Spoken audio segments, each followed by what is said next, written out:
Shut up. Let's go. Punch in the air. Welcome to Wild Beyond the Witchlight D&D Session 5. It's the Dicecream Sandwich channel's last stream of 2021, everybody. It's crazy. Oh my gosh. It's insane. I can't believe it's already becoming. It's like, how many days? We're like 5 days till Christmas? No, 4. 4. Christmas is Saturday. Yo. What? Is it bad that I haven't bought any gifts yet? I should probably do that soon. Okay. Yeah, I just think you have time. 4 days. This is how the inside. This is how much I'm aging from the stress of that. Oh right? my gosh. Amazon. Gift cards. Gift cards. It's gonna be a gift card here. A bunch of stuff for You get an Amazon gift card. You get an Amazon. Everybody. Thank you so much, everyone in the chat who waited there for a little bit. We just need to figure out a little bit of things before we dived into tonight's story. It's so good to see you.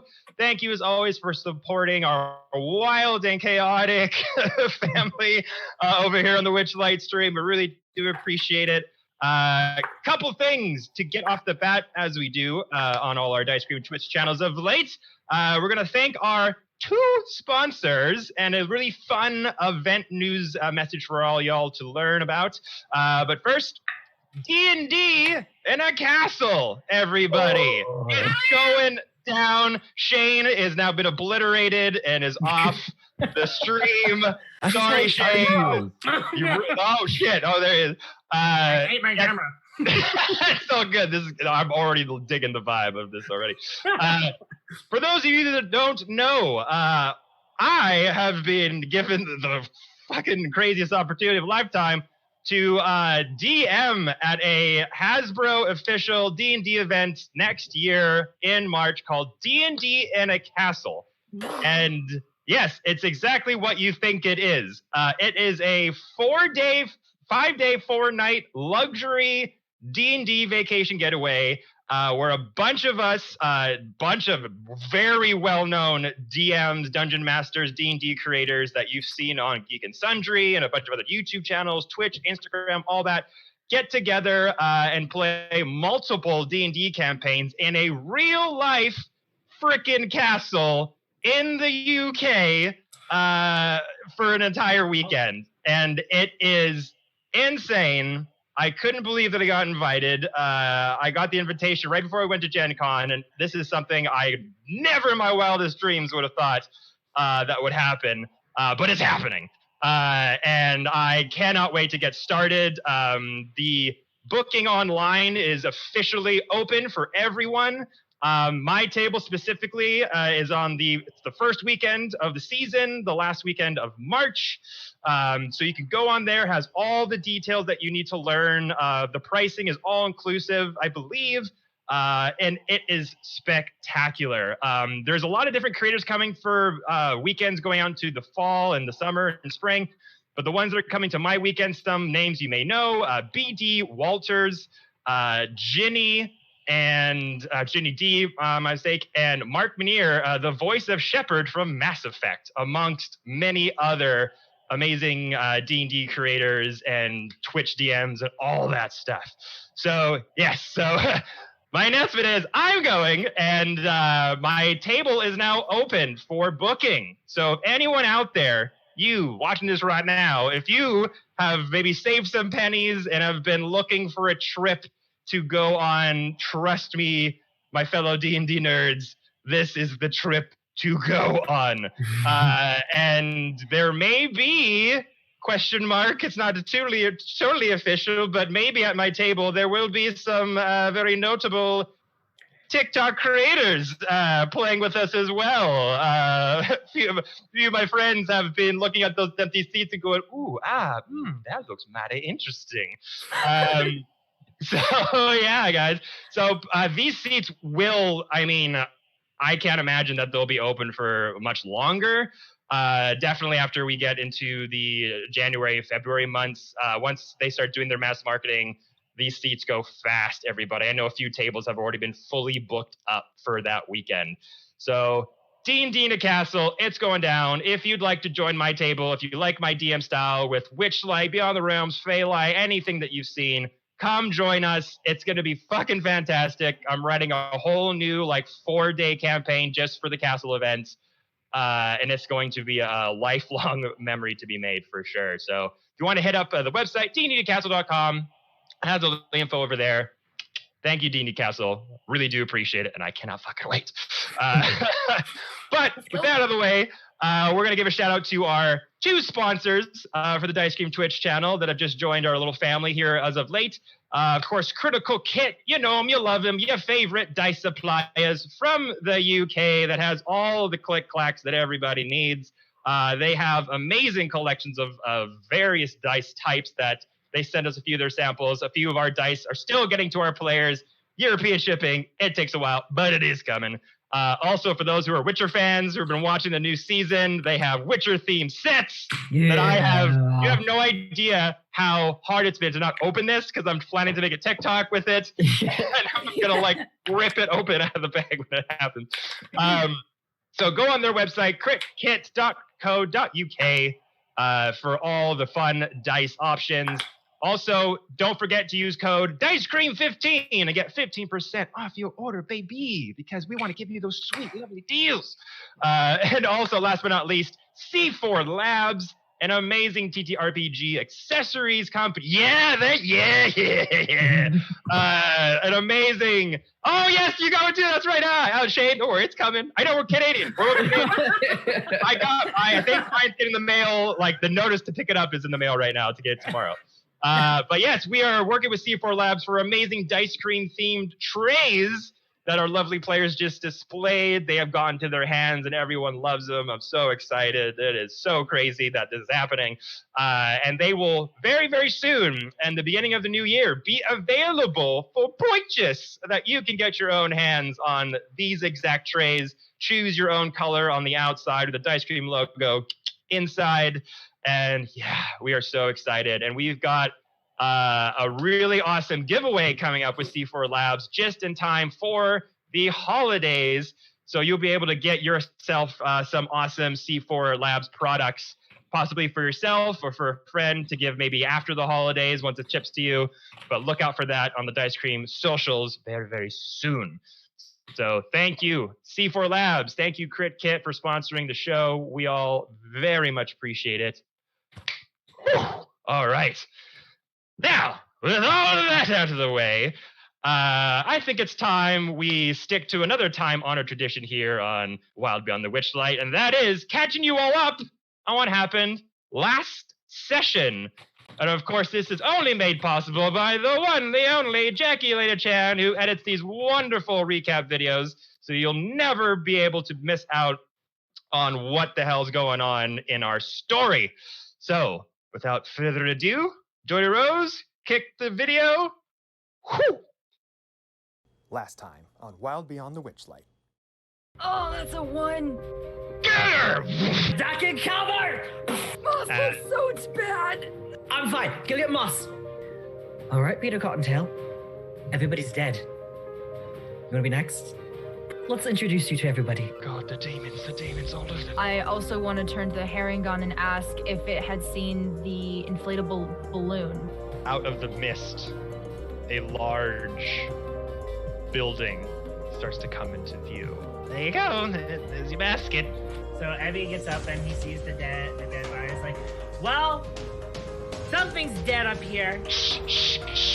Okay, my feathered friend, please listen to me, okay? I am in a bit of a bind, as you can observe. So Is Evie- Sabilna up there? 2 giant boa constrictors suddenly jump out. Moss is down. Oh no. I'm unconscious. Oh no! Oh, it's eating your friends! Oh my god! Oh! Kevin, you're gonna be the first DM to kill Quincy. It's like, you need to stop. Let us go.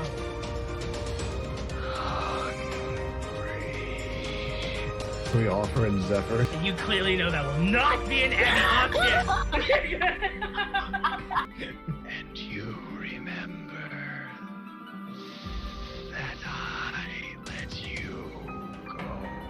The snake coils itself into the mist, into the swampland. Just like, oh, who's this? Madame, my name is Tavlar. I am a noble fairy dragon and emissary of Titania, the Summer Queen. Do you know the whereabouts of the Vilna? Not currently, but that is what brings me here to Icemere. I think we've just earned a new ally. A goblin named Jingle Jangle has the key. So key first and then on to Pavlona? Forward march! Or as we like to say, Sir Tevlar, full send. Full send! All right, let's go. Let the game in. Whoa! You.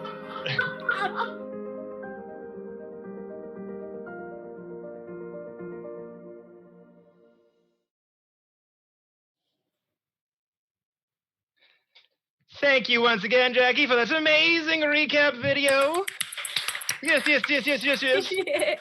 All right there, everyone. So now you're all caught up on the extreme insanity that was session 4. And of course, you can catch up on all the previous sessions of Witchlight on our YouTube channel, simply at Dicecream Sandwich. Every session we do on the Dicecream Twitch channel are all uploaded there in convenient playlists, so you can always catch up on any episode you miss.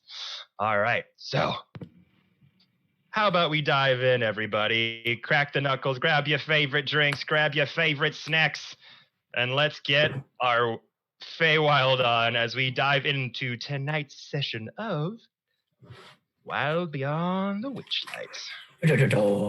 Bum, bum, bum. Okay, so as you saw in the video, last we left off with Sir Tevlar in hand, captured in a silver bird cage, riding atop of your big boy golden retriever energy giant snail, making your way, Bubba, making your way towards a location known as Telemony Hill that supposedly is the location of a particular goblin that holds the key to Sir Tavlar's bird cage, simply called Jingle Jangle. As you leave Slanty Tower, leave behind the deflated weather balloon up top, those boa constrictors having made a deal with Ebby to leave you guys alone, you began your journey into the mist, into the dark, dank swamp terrain that you are currently in, towards Telemony Hill. So, with this in mind, everyone, we gotta roll some survival checks. Who is riding Mr. Bubba, and who is taking charge on kind of leading the direction of the party? So who has the lowest health right now? So we haven't had a rest in a long while. I'm feeling it, honestly. I've got the most health right now, if it's helpful. I picked up. Am I still being carried by Lucifer? You might still be carried. You are knocked the F out. So you're still my armor's buddy. Also, if you want to take a short rest, you're also welcome to just so this tower that you're in front of, you're kind of gathering up your things and getting ready to set out. There is bramble obviously surrounding this sort of slanted tower that you see. The bramble goes inside the tower as well, but you could, if you wanted to, rest inside the tower, give you cover from any weather that may come your way, or at least get you off the beaten path from anything that could walk by. If you wanted to take a short rest for an hour and just chill for a minute, gather your strength before heading out, or possibly take a long rest and sleep for a whole night's rest before heading out. Completely up to you. So we can go in the tower without angering the snakes. Like, let's just say Moss has a new phobia. Okay, let's just say that right now. The snakes are gone. One of them I can't remember. I think you might have killed one and then made a deal with one. No, the other one ran away from that Skye had from the breath. Oh, right. You scared the fuck out of it and it ran away. So one snake ran off. The other snake you made a deal with, bartered with it, and it left you alone. So seemingly this area seems to be out of danger for the moment. Can I do a perception check to find Zenith? The Harengon prisoner of war that you took to lead you to the hungry. Yeah, well, he booked it at the beginning of this battle, but you're welcome to try if you like. But you already know that he ran right when the snakes were about to jump you, sensed something and just booked it, and just disappeared into the fog. Little Cottontail better not run into us in the future, I can tell you that. I vote we stay here for a long rest. I vote that too. I was a frog. You were a frog. That's right, you did wild shape into a frog as the snake wrapped around you and tried to eat itself to a frog, and just had a conversation of frog talk and snake talk as Lucifer just looked on going, what the fuck are they talking about? After Ebby says he was a frog, he loses into his thought, thinking about how hungry he is from the toad's hungerness. And it's like, I'm hungry. Brilliant. Yeah, But, but we can decide. Or I guess we check the door first. Perception check? Perception check! Go for it. Okay. Hey, I did something decent for once. Oh, well, I got a nat 20 on a perception check. I'll go ahead. Hey. Yeah, these are great. So yeah, you go inside. There's not really a door, just more like an open archway. Again, this tower kind of put brick by brick, stone by stone, bit dilapidated, cracks in the foundation, slanted over to one side, but seemingly held in place by vegetation from the swampy bramble kind of caught up on the sides of it and on the base. You walk in. It's a bit hard to wade through the bramble. It's fairly thick, so your movement's a bit slowed as you kind of wade through the thorns as they rip against your pants and your materials. You get inside and you noticed a bit of a broken stone staircase that wraps up to the top, where Abby was able to just fly up and go to the weather balloon. But that's about it. There's nothing really of interest in here. It looks like an abandoned tower that just over time just fell. Cool. With my nat 20, do I know if the stairs are like walkable? Like, can we go up or can I go up? Yeah, you could definitely go up them. I'm curious, so. Abby goes over to just a wall and tries to make it clean and cozy for Quincy. Oh.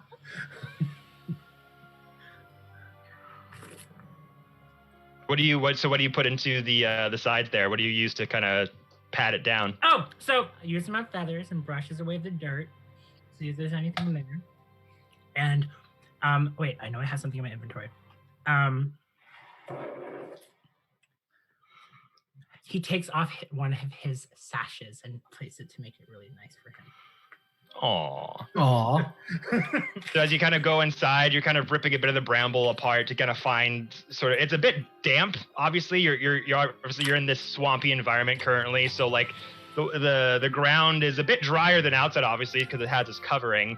But there's a bit of moisture down. Like you want to pat it, make sure it's kind of dry for Quincy. You kind of rip out some of the bramble, make like a little bit of an area for him to kind of sleep, and you put some of your materials in the back to make a little bit of a pillowy situation, make him comfortable. Quincy, I have a bedroll. Can I give that to him before I go that as well? bed? Cool. Yeah. Here, Ebby. Yeah. He picks it up and just waddles over and just like starts pressing it all nice. It is good for you. Oh, that looks nice, Abby. Thank you. Oh. Lucifer lays Quincy down gently down on the makeshift bed. I'll fall asleep. Pop. Just out like a light. Out. Still have a little bit of like of mucus from the snake as they tried to swallow you whole, and their mouth was like over your head and like getting past your shoulders. Your hair is kind of damp and wet. You're like, I'm over this day. I'm done. I need to sleep. Over. So Quincy's passing out. Moss starting to make their way up the spiral stone steps. What are the rest of you doing? Abby's just watching right now to see where everyone's going. Okay, so just kind of staying alert, staying up. Can Lucifer do a perception check just around the general area? Yeah, sure. Yeah. New dice table, here we go. Ooh. What happens if it lands and like sticks on a corner and it's not like... That's what we call cacked. The dice is cacked, so you got to re-roll it. And that's cool by me. Oh my god, it rolls hard. A 1. Oh, no. It rolls and stops very quick. It doesn't really roll too much. You see nothing. Fantastic. It's still fairly dim light around you, as we talked about before. You're not even too sure if it's night out or if the clouds and the fog are just so dense that it's just blocking any other kind of sunlight above the sky. But it's very, very dim. It keeps getting darker by the minute. So it's kind of hard to see in here without any kind of proper light source. But you just see the bramble that's kind of come in from the outside, the patch of grass that Abby has kind of made through ripping out weeds and things like that to make a little bed patch for Quincy. The spiral stairs going up. The tower itself is about 50 feet high, and you can see that the spiral cases just kind of go up to the top, but you don't really see anything other than that. We love the basics. Just to reaffirm. Sure, of course. But as the rest of you are kind of chilling downstairs, Moss, you kind of start to make your way up the stone steps, and it goes up for a fair bit, again, like 50 feet high. So, and there's no like railings or anything on these stone steps. They're just kind of attached to the wall, and they just go up and up and up. So you're kind of like, at some points, just kind of putting your back against the wall and kind of stepping over some broken stone steps that have fallen. Occasionally, you like. Watch your head. Yeah, the rest of you kind of see like little chunks of rock just kind of land softly into the bramble. But eventually, you make your way up to the top. The stairs. Do investigation check. You want to do another one? Yeah, sure. I mean, I don't got to. Well, leads you up into the opening in the ceiling, leading to the tiled roof up top where the weather balloon smashed into. So the rest of you can kind of hear like a little bit of whistling of wind that's coming out from the outside as it kind of goes through the hole from the roof. But you see the opening. Did you want to like do perception check as you kind of look out? Yeah. Can I look at the terrain outside? Am I from this tower? I'm sure it's not super tall, but am I able to see like the Telemony Hill? Telemony Hill? Yeah. Telemony Hill? Make a perception check. Perfect. That's a 4. Ooh. So unfortunately, I see so many hills. I don't know which one is Telemony.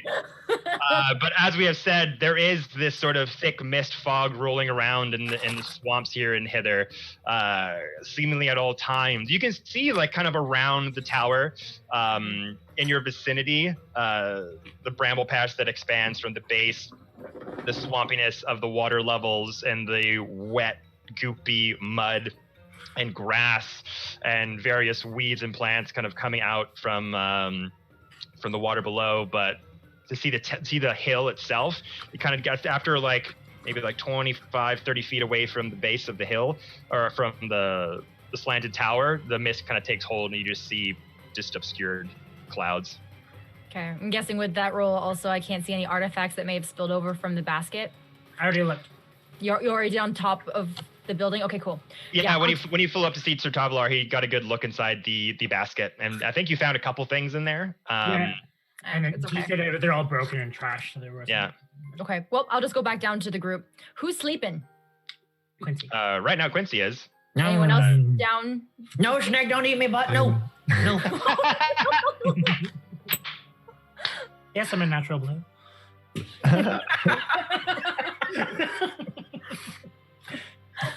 Okay, well, with Quincy being the only one that's sleeping, Moss like gets on all fours and she just like comes over and she starts like making biscuits on Quincy and like the mucus from the snake, she starts like grooming him.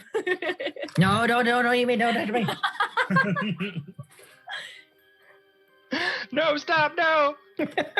I'm too young to die. As Quincy is having these obvious nightmares rolling around, you kind of see Quincy as you're kind of these dreams are coming to you, kind of reliving the horrific moment with the boa constrictor earlier. Uh-oh. You notice that the grass around you kind of pillows a bit, becomes a bit thicker, sort of wispy, thin, tall grass that you were kind of laying on. It's a bit dry, but you notice you're like, no, don't swallow me, no. The rest of you just hear like muffled voices from Quincy. You notice that the grass starts to bloom a bit more threads of grass blades come out from behind you and kind of become thick into a bed that almost comes off from the base of the ground about like 3 or 4 inches, so that you're kind of like elevated into like a bedroll of grass basically, and then the grass starts going. Aww. Huh. Dude, this is happening IRL, not my dream. IRL, yes. The rest of you kind of see the grass kind of interacting to Quincy, kind of struggling in his nightmare, and the grass is attempting to rock you back to sleep. Aww. I'll probably fall asleep to that. As you see Quincy going like,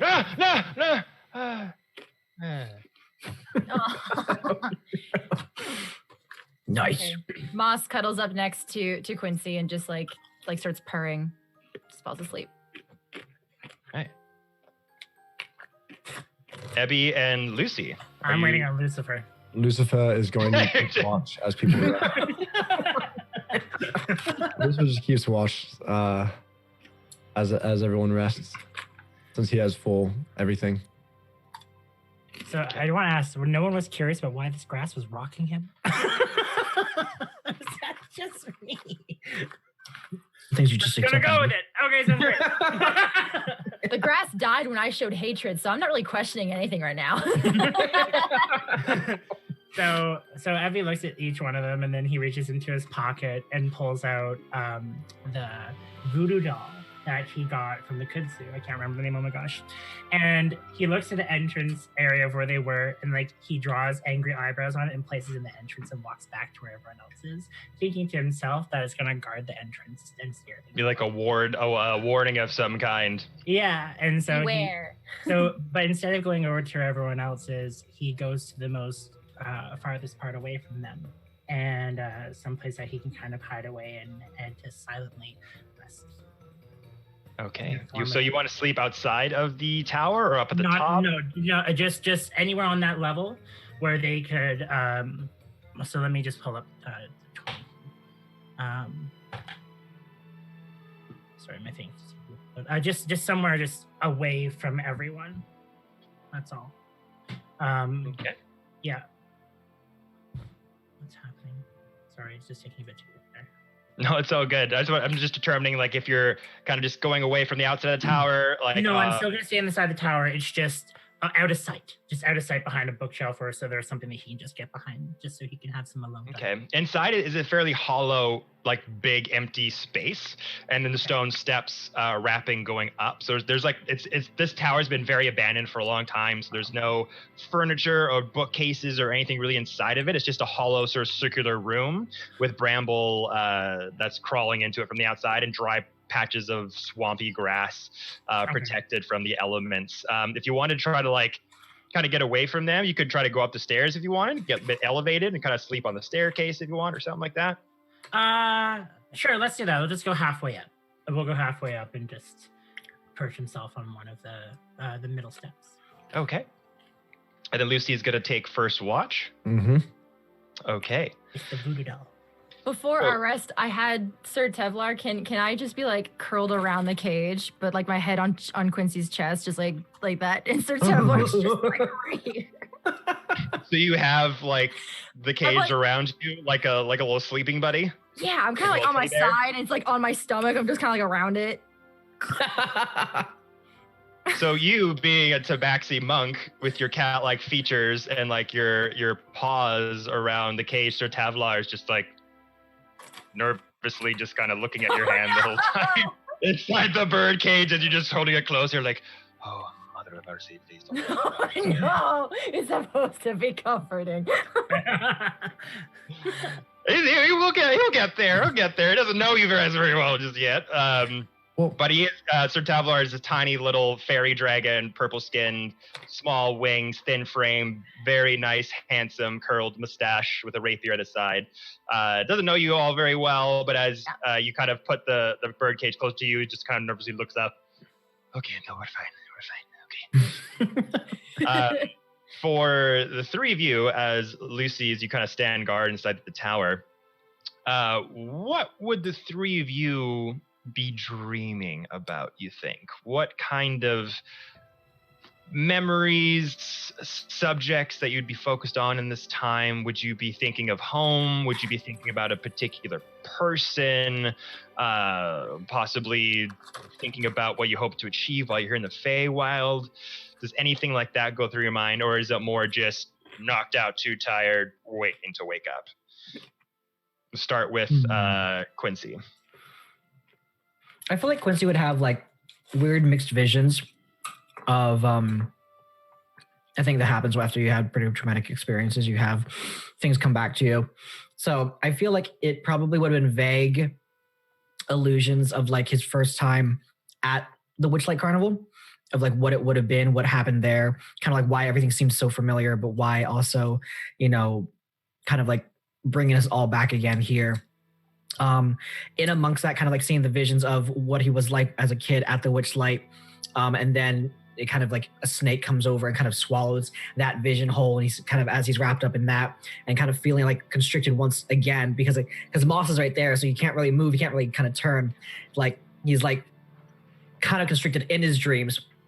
He'll kind of, I feel like imagining what happens is there, he'd probably call out for help, and then he'll see a figure coming through kind of the fogginess in the distance, and it is his mentor.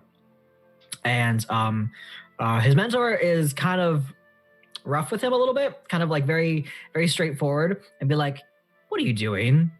And we're like, "I'm stuck." "Get unstuck." "You can't." "Yes, you can. It doesn't help me." "You can get unstuck." And the mentor just walks back through the mist again.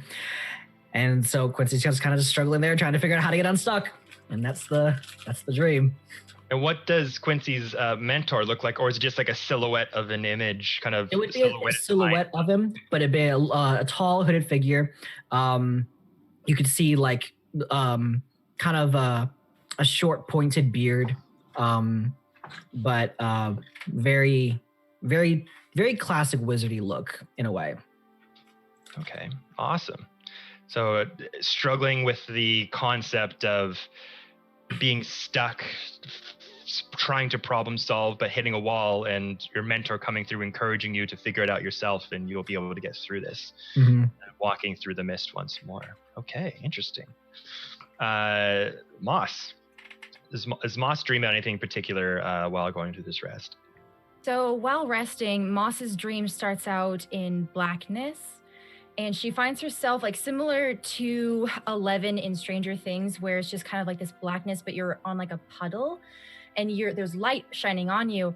And then there are 5 figures that appear in front of her, all of them being tabaxi, and they all wear the same golden robes that she does, meaning that they are from her home country of Mastika, but they all are facing away from her. Their demeanor is sullen, sunken, but their claws are out at their sides, still very hostile. And she's unable to speak to them, but she feels this burning hatred, the same that she felt when the herring gun were pouncing on her, the same feeling that she had when she was going against the 2 snakes. And soon the water beneath her paws turn to dying earth. How she noticed it when she was going after the herring gun. It starts to completely decay around her, and the figures in front of her, the tabaxi, suddenly bolt away from her without looking back at her. They just bolt. And then a powerful wind comes from behind her. She looks to see the giant gourd sucking her up, and blackness. Wow, okay. So another similar sort of dream, this theme of perseverance, of feeling stuck, needing to think on your feet, problem solve, and sort of power through. Okay. As that gourd kind of leaps up and starts to envelop you, we'll go over to Ebby. So Ebby takes a little bit to fall asleep at first. But to him, it was as if when he closed his eyes, everything just warped away from him into white before he was just, to him, floating in this white room with endless walls. And as he was looking around, he looked down to see that there was an open field and forest down below, one that he remembered from one of his past times in the plains where he was from. And so he doesn't fall down, but he goes down lower, just to the top of the trees. But every time he did, each branch would move away from him. not in a way of like making room, but they were more unaccepting of him, but not hostile. It bothered Ebby before all the trees just started to vanish, and then he was just inside of the plains, and then the ground below him opened up and he fell down into another level of the ground. When that happened, it wasn't black, but everything was pink. And as he was there, he felt extremely calm. And Ebby's used to being alone. So when he was alone this time, it didn't feel like how it always was. It was always where he knew that something would be able to happen, but at this point he just felt abyss. There wasn't anything for him, but he tried moving around, which apparently he realized without knowing he could walk, as most dreams happen. And he started walking, and the colors from pink faded between yellow and blue, and occasionally he saw frogs jumping around, and then he started to see little bursts of wings and butterflies start to appear. And as he walked, the ground that was invisible to him started rippling as if he was walking through water. And every ripple sprouted up, life started sprouting up, vegetation started spreading up, animals, lives, and in the distance there was buildings, and then the buildings decayed and turned into more vegetation and life, until every step he took was creating more and more of this beautiful, translucent light forestry. He stopped, thinking that if he stopped moving, all the vegetation would end. But instead, it kept going on without him. To him, that sense of alone that he's used to came back, and he felt happy. He saw that the life was continuing on, even though he stood still. He saw that there was things growing, things falling, things replacing, and just constant cycles happening before his eyes. And in that moment, he started to fade himself. He first noticed his feathers were going, his color started to fade, and then eventually he was a hollow shell that just glimmered in the translucent light that was reflecting across this pinkish yellow world he was in. And slowly in his mind, he just accepted total bliss and continued on his dream. Okay. Wow. Awesome. So for the two of you, Lucy, you're as you're kind of standing guard near the front alcove entrance of the tower, that sort of bushy, pillowy patch of grass that's still kind of swaying Quincy back and forth. As you notice, Ebby and Moss kind of pass out for the first hour.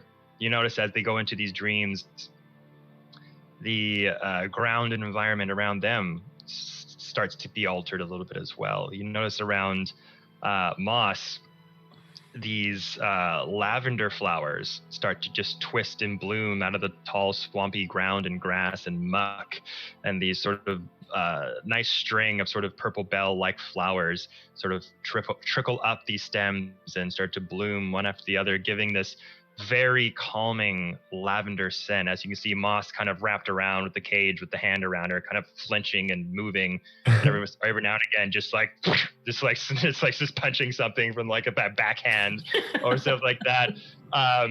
You start to see little stick bugs coming out of the mud, kind of crawling up the side of Sir Tavallar's cage. Sir Tavallar is now just kind of like almost like in a cat-like position, like sort of wrapped up near Moss as well, almost mimicking their position of lying down, with the tail kind of wrapped around their body and the wings over their face. You see these two little stick bugs kind of climb up, and you see them like mimicking fighting styles, like they're doing like kung fu, and they're trying to like beat each other up and like tackle each other off the cage, and just two of them go. That's incredible.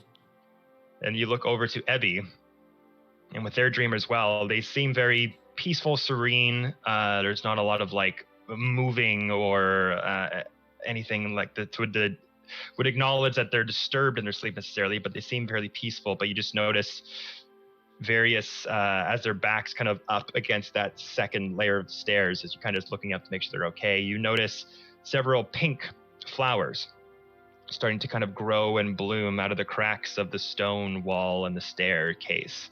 And you see fireflies starting to come out from the hole above the top of the tower and just sort of lightly glow the top of the entryway and float down near you, but a few of them just sort of land near Evie, kind of illuminating their body as they lie down on the stone staircase. And for you, as you stand there in the doorway, in the archway, it's now slowly becoming night outside. You can kind of signify like, okay, so we're at nighttime now. Okay. Like there is night and there is day in here. Cool. And you can just sort of subtly see a few fireflies illuminating the obscured vision of the fog outside. And it's very blissful and very calming. Every once in a while, you can see stars kind of peeking out from the clouds. What would Lucifer be thinking about in this moment? Here, from the things you've seen, these new friends that you've made, this mission that you've been kind of sent forth by a very particular warlock.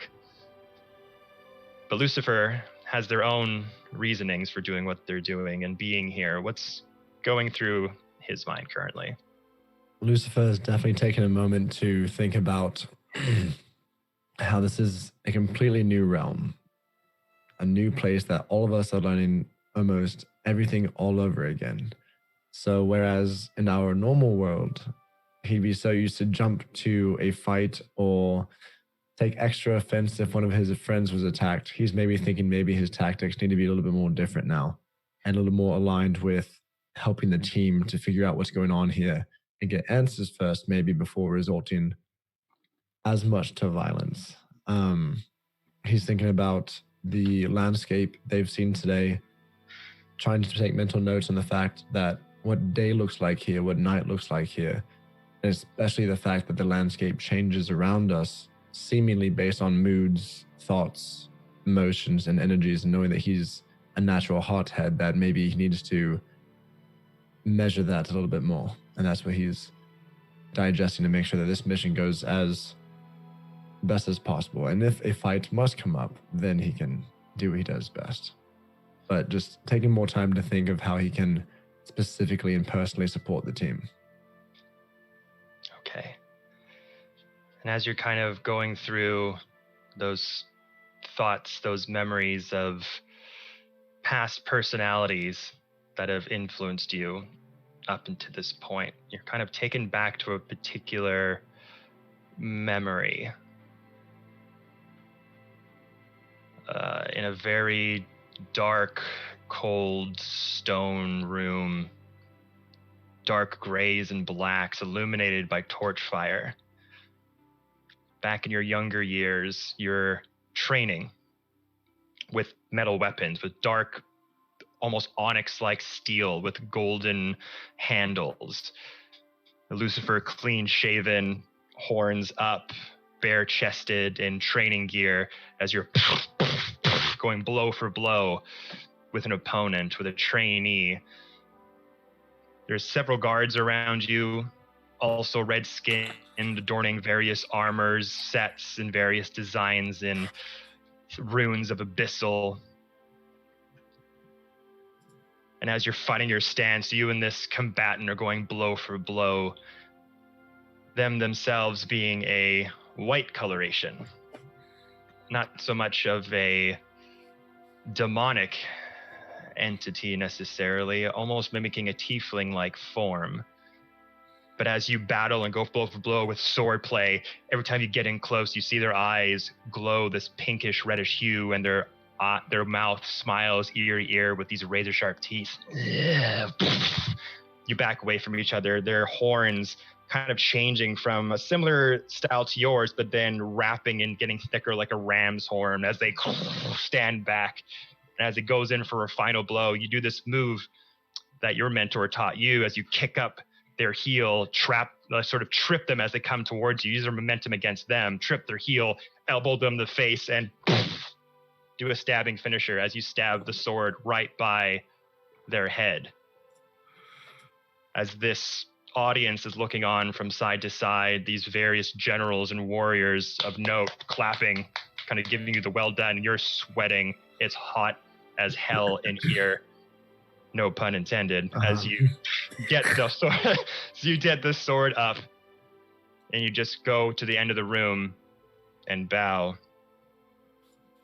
And as your vision goes over to the end of the room, the section of this elongated training room covered in black and gray stone, covered in shadow, is this silhouetted, huge, large, demonic person with dark red skin. Only their hands and hoofs are showing against the firelight of the torches, the rest of their body covered in shadow, with their elongated fingernails kind of tapping on an onyx throne-like chair. As you see two beady eyes light up, just saying, "Good."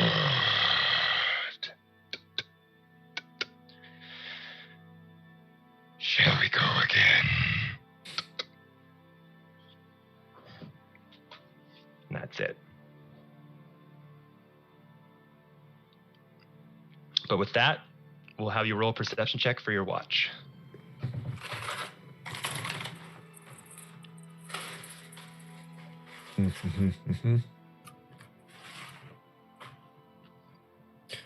Eight. 8. So having felt fairly good about, getting rid of the area of any immediate dangers, seeming these snakes were maybe waiting for Tavlar to fall, seeing a meal in place, they were just hanging around, maybe thinking about making this their new habitat, their home. Seemed fairly empty. No one was really hanging around. But clearing the way of these snakes, you don't really see anything else around. With the Herringong having made that, sort of booked it out of the area, kind of putting two together that maybe the Herringong knew that there were some big ass snakes in here, also signifying that maybe others know that not to really come near here. So you feel fairly safe for the meantime. You don't hear any rustling in the trees or bushes or anything, or in the environment around you. Just the subtle creaking of crickets and the croaking of frogs and the subtle firelight flies as they waft about in the air. But that's about it. Can Lucifer consider the cage that our new little dragon buddy is in and try to figure out a way to maybe, I know he's sleeping right now, but maybe find a way to break open that cage for him? I mean, you can certainly try. Fantastic. So you want to try to unlock the cage. Are you going to try to come up to him quietly and do this, or what are you thinking? I think the first option would be to try to unlock it. And if that's not an option, maybe once he wakes up later to try to just brute strength it. Okay. So you want to try to unlock it first, as your party members and Sir Tavlar are fairly sound asleep at the moment. Do you have lock-picking tools or thieves' tools of any kind on you?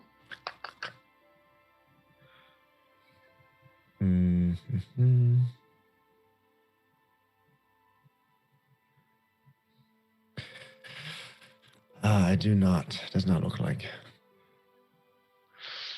Fortunately, don't have anything to pick the lock, so you could try to just grab the cage at the top and rip the door off of it if you like. We'll wait till everyone's awake. Okay.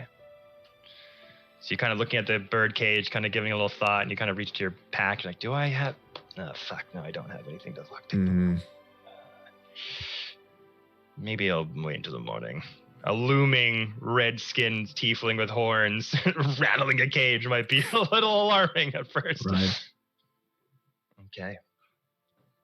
So, with that, that's the first 4 hours or so of the watch. Did you want to tap someone on the shoulder to take the next bit of watch so you can get some rest yourself? Do any of you also have full health or no? No, you're just sleeping, so. I'll probably stir from the dream and kind of just wake up. Push moss off you. And be like, Watch to the voodoo doll. And then Moss does like a giant stretch and then like rolls over so the cage is now like free. I was... Quincy, how you feeling, mate? Oh. Hey, Lucy. I'm okay. Are you feeling just okay or well rested? I'm okay. What time is it?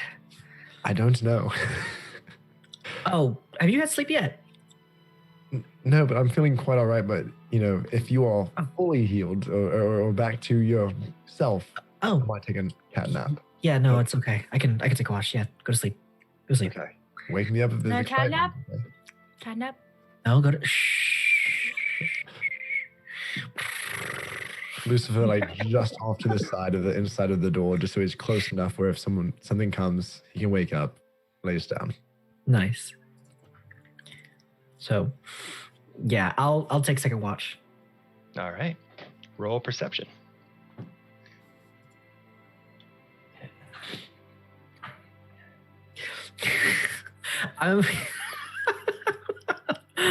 That's an 11. But I'm gonna say part of distracting is what he's doing. Quincy's gonna take out. I want to take my ration back out and start. I'll make a little fire inside with Firebolt or Presty, and I'll start cooking some things with my rations while everyone else is sleeping. So kind of half looking out, kind of still fiddling around with what I'm cooking. Okay. Make me a performance check. Wonderful. Let's see how good this meal is. Oh, I hope it's good. Oh, that is good. That's a 19. Hey, there you go. So yeah, you sort of take out some things for your pack to be able to cook anything with your rations or any spices or anything that you have kind of carrying around. Obviously, you don't have anything from the nearby resources, but you usually always pack a few good amount of spices or rations or anything that can kind of turn tofu into a glorious turkey dinner of sorts. So you kind of put out your usual tools and your array of knickknacks and things like that, get your own version of a Bunsen burner going with a pot on it and start throwing in spices and whatever you can make. Kind of look around to see if there's anything around here that you can kind of spice things up. And you notice the lavender flowers by... I'll make a soup. I'll make a soup with the lavender flowers in there kind of as a healing thing, but kind of make it kind of spicy too. So... Okay. So the rest of you kind of in your sleep are smelling this sort of sweet and spicy sort of sensation of hints of lavender, but also of paprika and pepper and things like that. Almost like a spicy hot chicken soup, but with a lavender scent to it. It's like salty, savory kind of deal going on. Very well done. And after about the 4-hour mark, you also don't hear anything too menacing outside. The same croaking of the crickets and the frogs, kind of melodic almost, as you just kind of hear doing something that just brings you an allotted amount of peace and tranquility. As the night sky is kind of looming over through the hole in the ceiling of the tower, you just notice bunches of clouds kind of going over. Every once in a while, you can just peek through the night sky, and it's just like a cataclysmic explosion of stars when you're able to see them.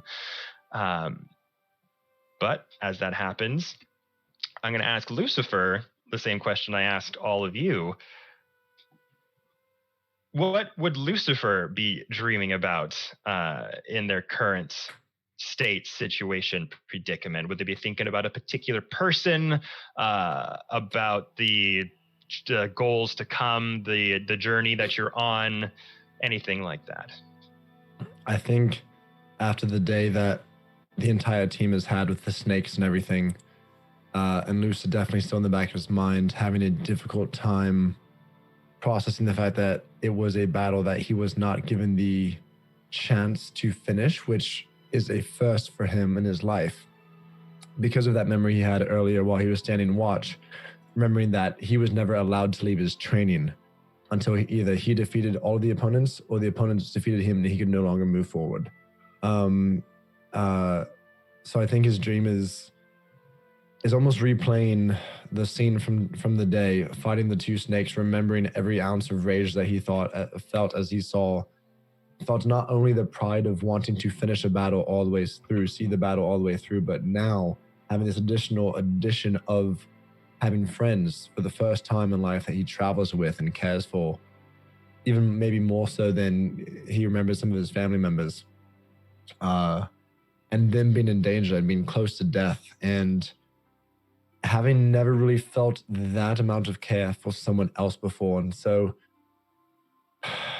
he's dreaming of kind of just a replay, almost in slow motion, almost as if he's there able to watch every moment of himself raging against these snakes, his friends being hurt, almost feeling frustrated that there was not more that he could do, that he was not stronger yet to just save his friends faster so they wouldn't have to go through this healing process and everything else, but also realizing because all he thought was seeing red, maybe there was another action he could have taken. So this dream is serene and it's slow and it's very difficult because he's having to process the fact that while rage and tactically taking down your opponents is all he's ever known, that there's that new side of him because he now has friends that he cares for, third parties that are not himself that he cares about, that he's kind of processing, and through this dream is taking that deep breath without maybe consciously realizing he has to handle things differently, but he's understanding through this dream that there are all other ways to take care of his friends, to watch out for them, and it's after us, not necessarily up to the point where these snakes are being defeated or running off, but kind of at a certain point as he makes this realization, it starts to fade to now maybe just more peaceful memories with his friends, laughing, chuckling at the carnival, enjoying mead, all those other things, and remembering that there's things more powerful than violence and rage. Definitely. Awesome. So as you're having those feelings and those thoughts going through your mind as you're asleep, you're taken back to that moment with the snakes, battling, fighting, with your sword out, defending your friends.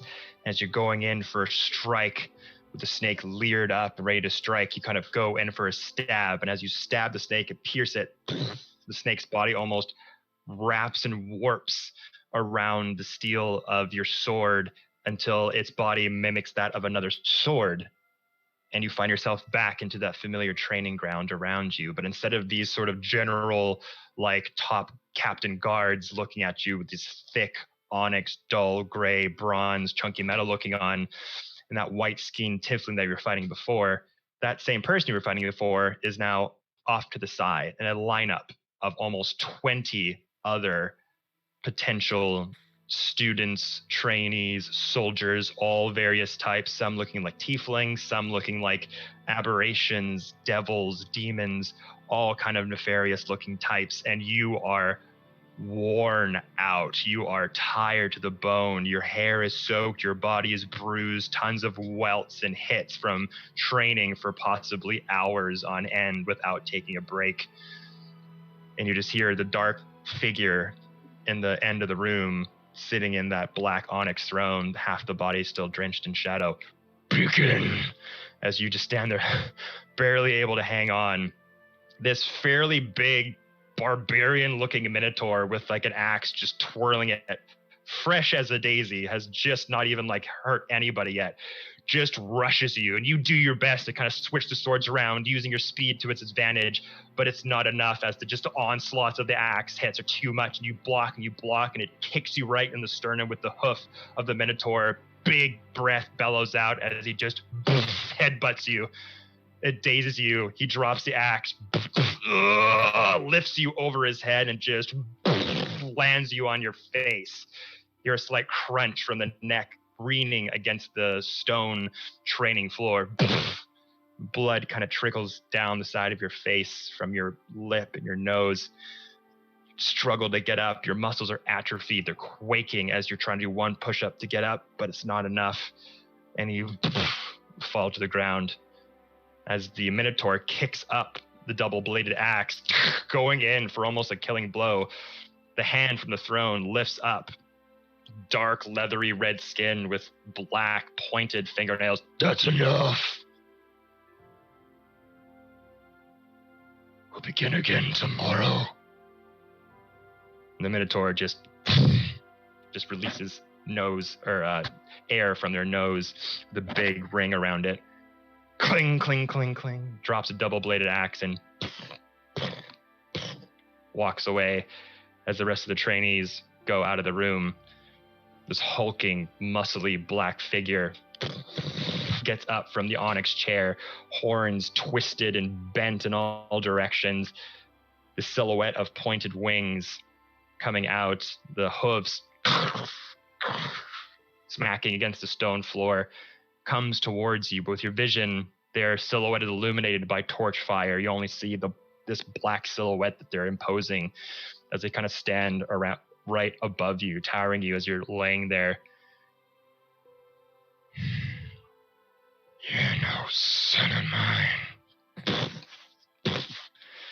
And as he walks over you, you look over to the side and you see Quincy, Moss, and Abby just standing there at the sidelines where the trainees were, just looking on, giving looks of encouragement, like, yeah, you can do it, come on, get up. And it's the first time you've felt any kind of connection like that, as you just use all the strength of your willpower just to push yourself up after doing like what would feel like 1,000 push-ups. You're able to press yourself up.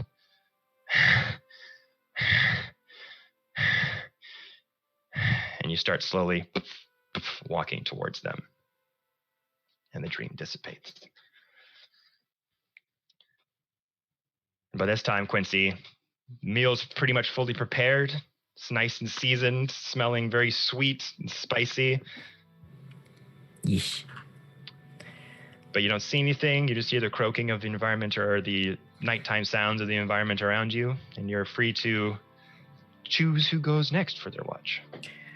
Probably walk over to Moss and poke Moss with a little bowl kind of under her nose. Just kind of like, just... Oh, thanks, Quincy. What's this? Oh, lavender soup. Oh, it's delightful. Thank you.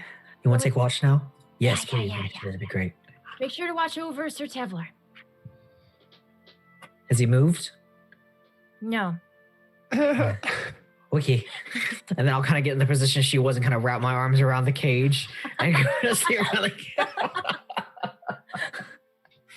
If we change the environment too much around him, he'll freak out. Yeah. All right. So Moss, as you're standing there with your purple lavender colored soup, just licking it like a bowl of milk, roll a perception check.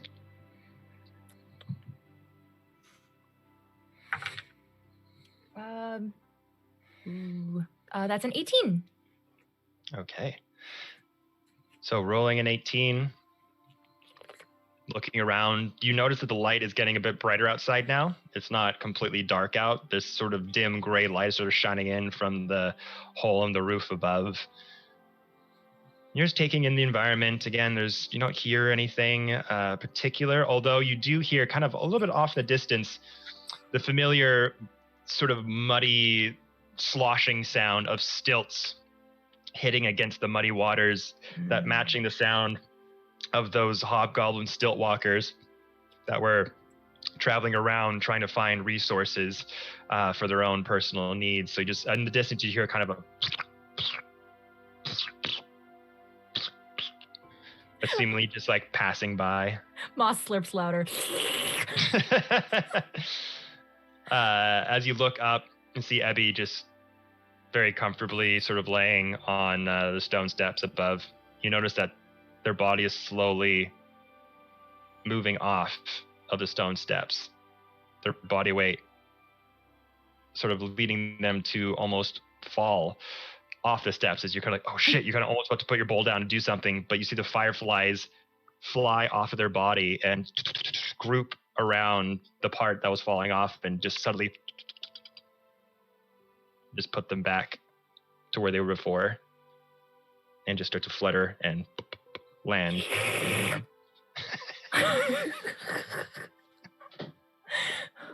Wow. Abby moans and just like, butterflies.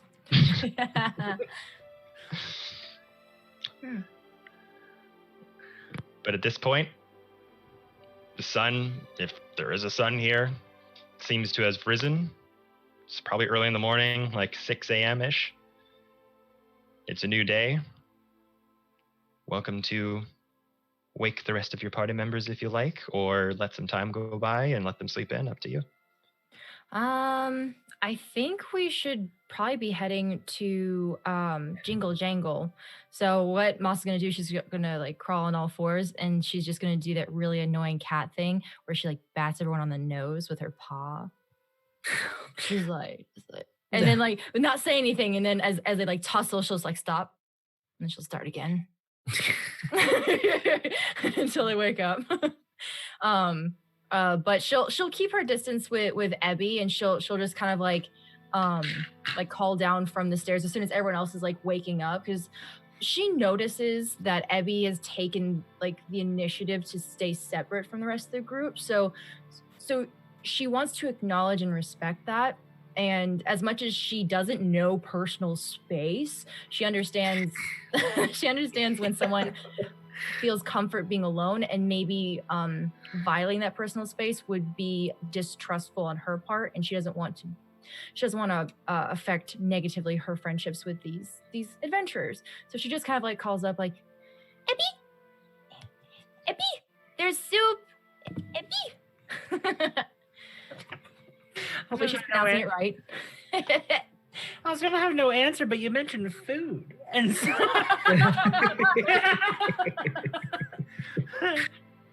so Emmy just like jolts his eyes awake at the sound of food, and then just like looks down, and the smell like is coming to him, but he gets too distracted seeing that there's flowers around him now, and just like getting overwhelmed between the smells of good things surrounding him at the moment, not sure what's happening.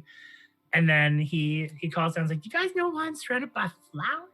Abby, you know that you can control fireflies? Like, dude, that's amazing. I saw it while you were sleeping. It was cool. Since when? I don't know. Maybe it's only when you're asleep. We'll try it again next time. Okay. And he like starts like introspecting the fact that he has firefly friends.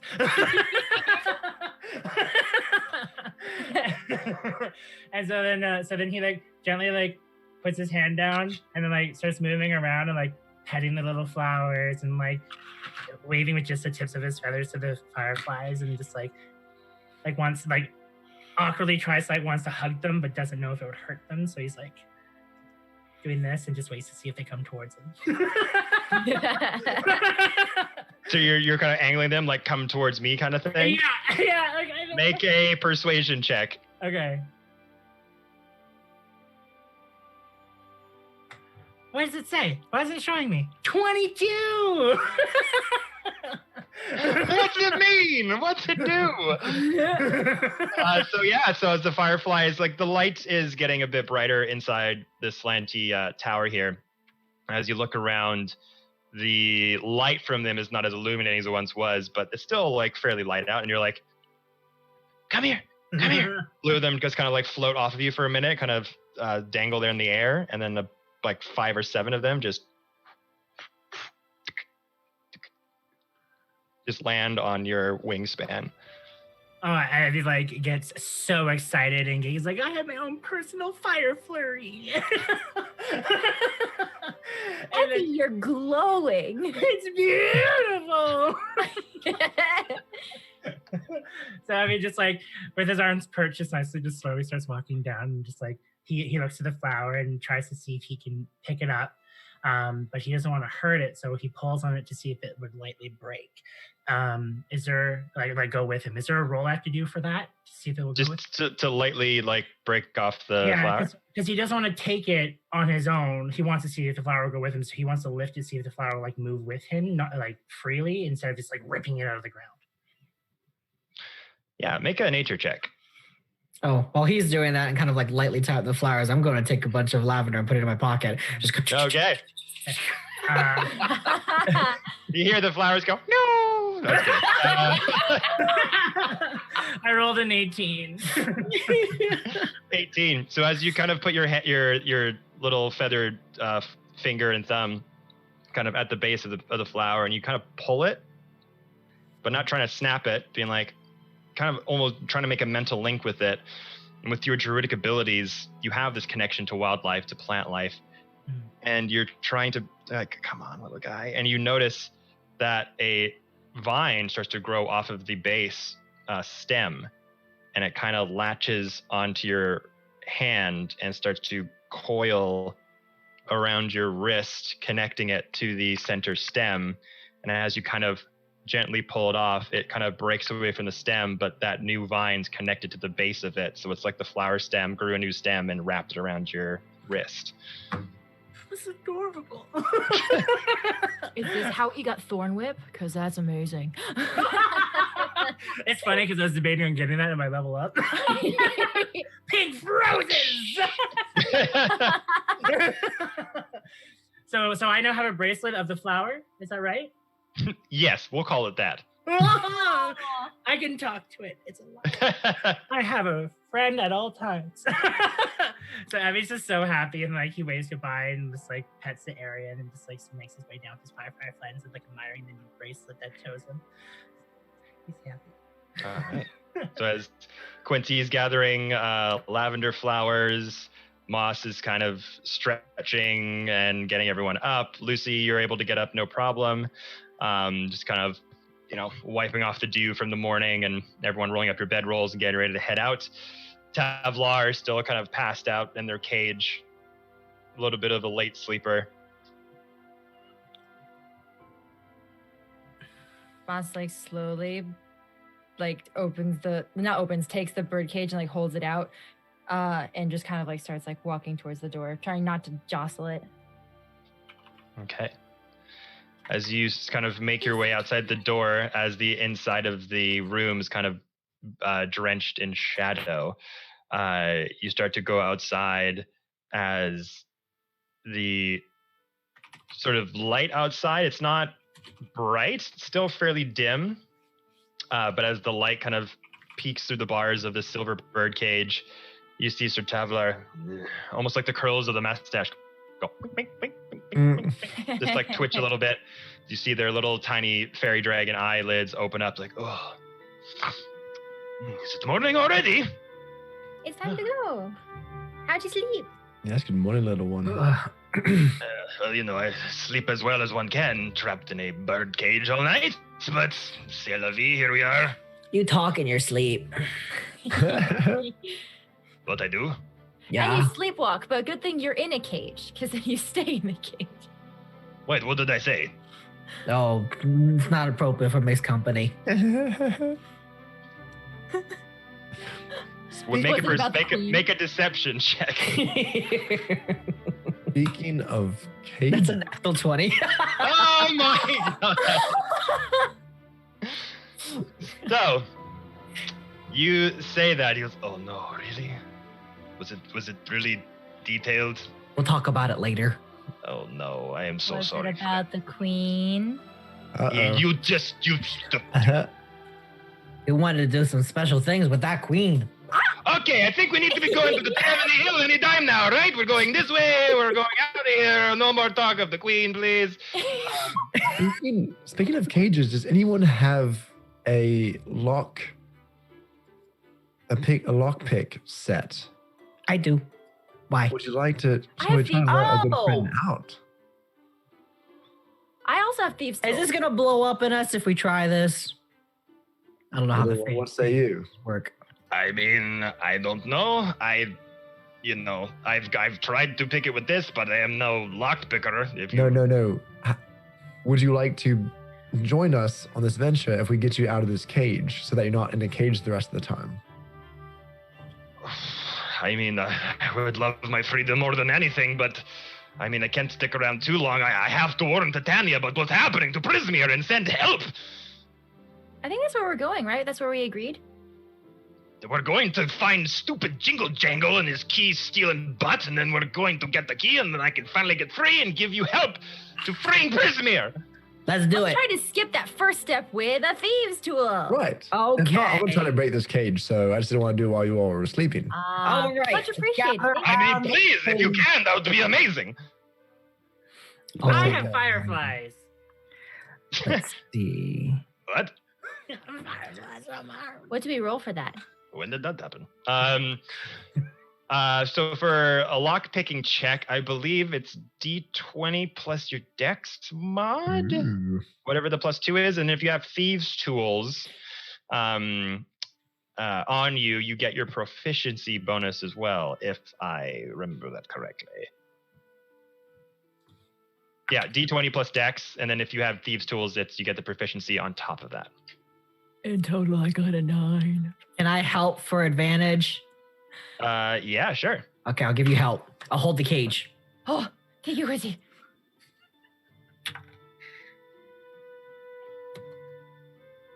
Let's go with a 9. Oh. Unfortunately, I can't get it.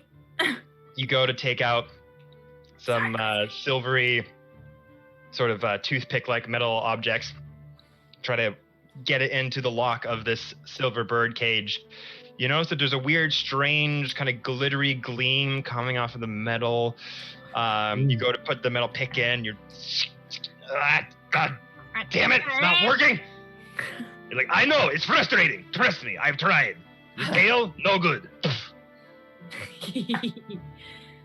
Sorry guys, I can't get it. It looks like we'll have to go with the Jingle Jangle. I rolled a 16 on a strength check. Is that enough? So as Moss is kind of trying to unlock the cage door, like, I can't do it, guys. I think we're gonna go. You're like, here, let me try. Put your hand on the base of the cage. Grab your hand around the door.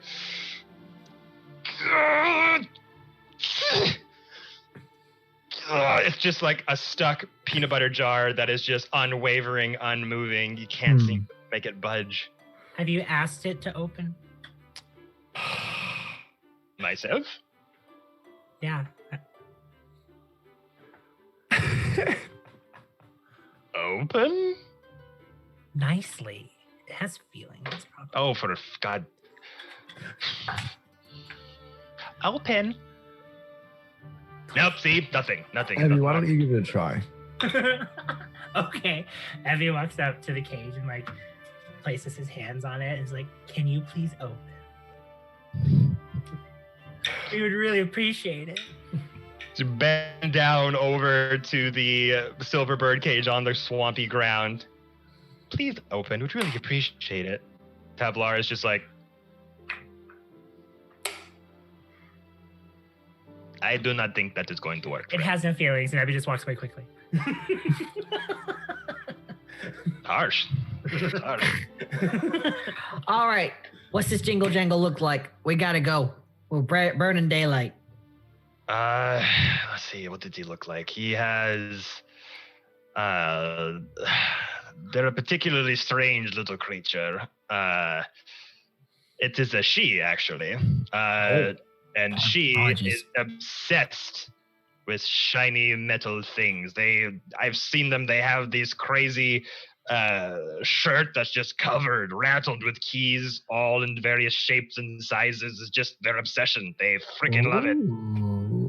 And unfortunately, when that key dropped, they picked it up and they freaking bolted it. Jingle Jangle is a very particular little goblin, yes. Interesting. Good to know. Does anyone have anything on them that looks like a key? Or is shiny? I have shiny fireflies. Wait. I have. What about your crown? Okay. So what I'm going to do is I'm like, interesting. So I'm going to pull out my Thieves' Tool and take one of my little picks. And then I'm going to do a magical tinkering on it. I have cutlery. Oh, can I do an Arcana check? Yes, to the Arcana check. You want to F around with your lock-picking tools? So what I wanted to do is, if Jingle Jangle like really likes mundane objects but kind of collects it, I want to take one of my lock-picking tools that kind of look like a key. I want to kind of bend it around a little bit, and then I also want to infuse it so that it sheds bright light. So, then so it looks magical. So I'm gonna take that and have it shed like a glowing bluish into a green light. So kind of like ebbs and flows into that. And so I'm gonna take that and wrap it up in a cloth and put that in my pocket and I'll be like, I'll keep that for later. Nice. All right. Interesting. I rolled a 9. 9. Looking at this cage, like we said, there is some sort of aura of magic around this cage. You can just sort of see this glittery film that's just this thin layer blurring the edges of the metalwork on it. not really too sure what kind of magic it is necessarily, but there's something weird about it. Okay. Abby just looks at it, nods, and is like, I got nothing. As you see the fireflies kind of float off of your bird arm, and you just see them going. Aww. Yay! They're helping, friend. They just like lightly like tap, like trying to butt it, but there's fireflies. They don't do anything to it. And he reaches his hands back out. I was like, don't hurt yourself. Come in. Let's go. Lucifer had been looking over Ebby's shoulder at the fireflies. Like, I swear to God, if they do something and I didn't. Boom, boom, boom. He was curious. He has no idea how this world works. Maybe fireflies are crazy powerful. Who knows? Oh. Hey, Moss? hello, listen, hello, hey, hello. Hey, listen. Moss is no longer in the tower. She is outside, completely like jumped and splat on the Bubba. Bubba! All right, Good morning! to Jingle Jangle. To Jingle Jangle. Okay, so as some of you hop on the back of Bubba, make your way out towards the direction of Telemony Hill. Sir Tavler kind of guiding the way, like saying, I think it was this direction. I need you all to roll survival checks as you make your way into the swampy mist and continue on. Can Moss be on top of Bubba in like a lunge with Sir Tevlar in the cage above her, just like lead us? And then going like, Yeah, sure, like a lighthouse. just like, Abby makes sure to grab the voodoo doll and just wipe off the angry eyebrows and make some happy ones, and then goes back out. Lucifer rolled an 18. 18. Survival? I got a 9. Got a 4. Ooh. I'm gonna retire these dice. I got a 9. I can't wait to get real dice. Ooh. Oh no. Ooh, and Sir Tavlar got a 2. This is fantastic. Oh God. Okay. I do have a question. Yeah. Do these fireflies like stay with me from now on? Like, are they for me? Fireflies only live for 48 hours. What if I like they live? It's a different realm. Abby It's a didn't hear different that. realm, Quincy. Wait Abby a second. did not hear Remember that. that SNL, that Saturday Night Live character Debbie Downer? She'd be like, fireflies are around. They don't live for 48 hours. Because everyone said it like because his one foot is made out of like enchanted roots or whatever. His I guess he's made them right, so he thought that they could live off of that. Yeah, so they're kind of just like floating around, like subtly kind of following you for the most part. Okay, cool. I was wrong. It's 2 months. Never mind. I looked it up. This is an entire Had to be campaign. sure. I will have firefly powers. Okay, so as you wade out of the swamp, the light is now fairly out at this point from the light from whatever sun light source that you can't really see at this point, but this sort of dull, dim lit light is sort of protruding everywhere as you wade your way through the mist, kind of reflecting off of the gray clouds that are surrounding you, their feet sort of sloshing in the brown and the muck. The water levels in the tall grass kind of seemingly getting higher in some places, lower in others, the terrain kind of changing as you go. And as you kind of been traveling for about an hour and a half or so, you start to hear these gaseous eruptions in the muck. This boiling, bubbling sensation start to creep around you, going.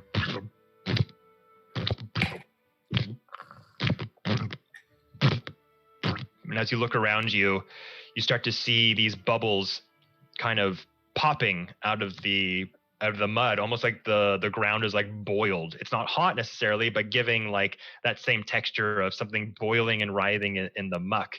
And as you're kind of wading through it, you kind of couldn't see it ahead of time because the mist around here is fairly, thick and dense. You find yourself kind of wading through it as the sound gets louder and louder. And you hear Sir Tavlar say, "Oh no, it's the marsh gas." What about the marsh gas, Sir Kevlar? It's just really, really nasty, and you do not want it anywhere near your mouth. Quick, hold your head. But oh god, it's and he starts to cough around you as you start to smell the wisps of the vapor coming out of the bubbles, coming out of the mud. You smell hints of sort of sifted, or sorry, you hear like smelling of old cheese and like sulfur.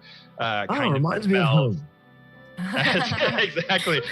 As you go through, as the bubbles kind of pop against twigs and blades of grass and things like that. As they pop, though, through the bubbling process, you hear the.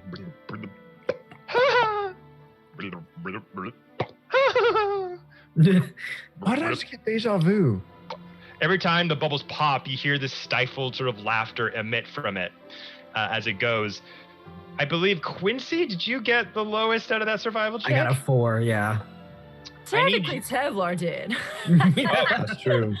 He'll be rolling as well. I need you to roll I need you to roll a Constitution saving throw. Ah. That's a 10. Down the middle. Okay. Can you roll me a D8, please? Oh, that's not good. Okay. Well, that's a 7. A 7.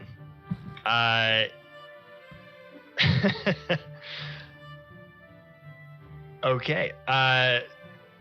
So when you go through this swamp gaseous area, that old cheese sulfur smell kind of envelops into your nostrils, and everyone else is like, oh shit, sort of cover their mouth as you wade through, but some of it, you got a good sort of breathed in of this sort of stinky cheese steam, and you start to kind of put your hands around your mouth, and you kind of look around for a minute, and it feels like you're okay. You don't feel weird or changed or anything, but you start to look around your hands as you see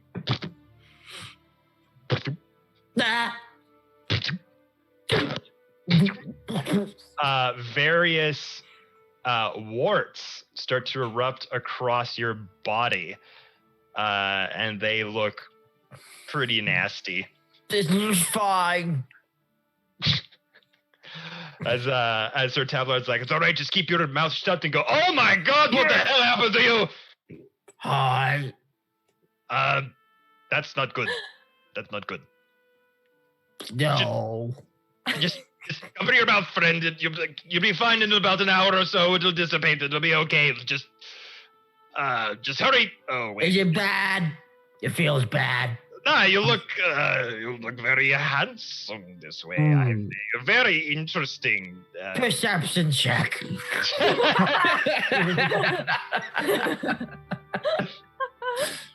I know he's lying. How? So if you want to know he's lying, roll insight check. Oh, insight check. Yes, insight check. There we go. Yeah, that's a 15. I rolled a 14 on deception. So you kind of look at him. He's like, you look marvelous, my friend. Your face is very, very interesting. Just keeps using these very specific verbs. And are you on the back of Bubba, or are you walking next to him? I'm walking. So as you're kind of wading yourself through the muck, you kind of just look over and you kind of see a stagnant pool of water in the swamp that has a really good reflection. You look over and you just have all these warts all over your face and on your hands and body. Ugh. I hate this place. It's okay, my friend. The effects will dissipate very, very soon as long as we're fast and we get through. And then as he says that, he looks down as Bubba's just...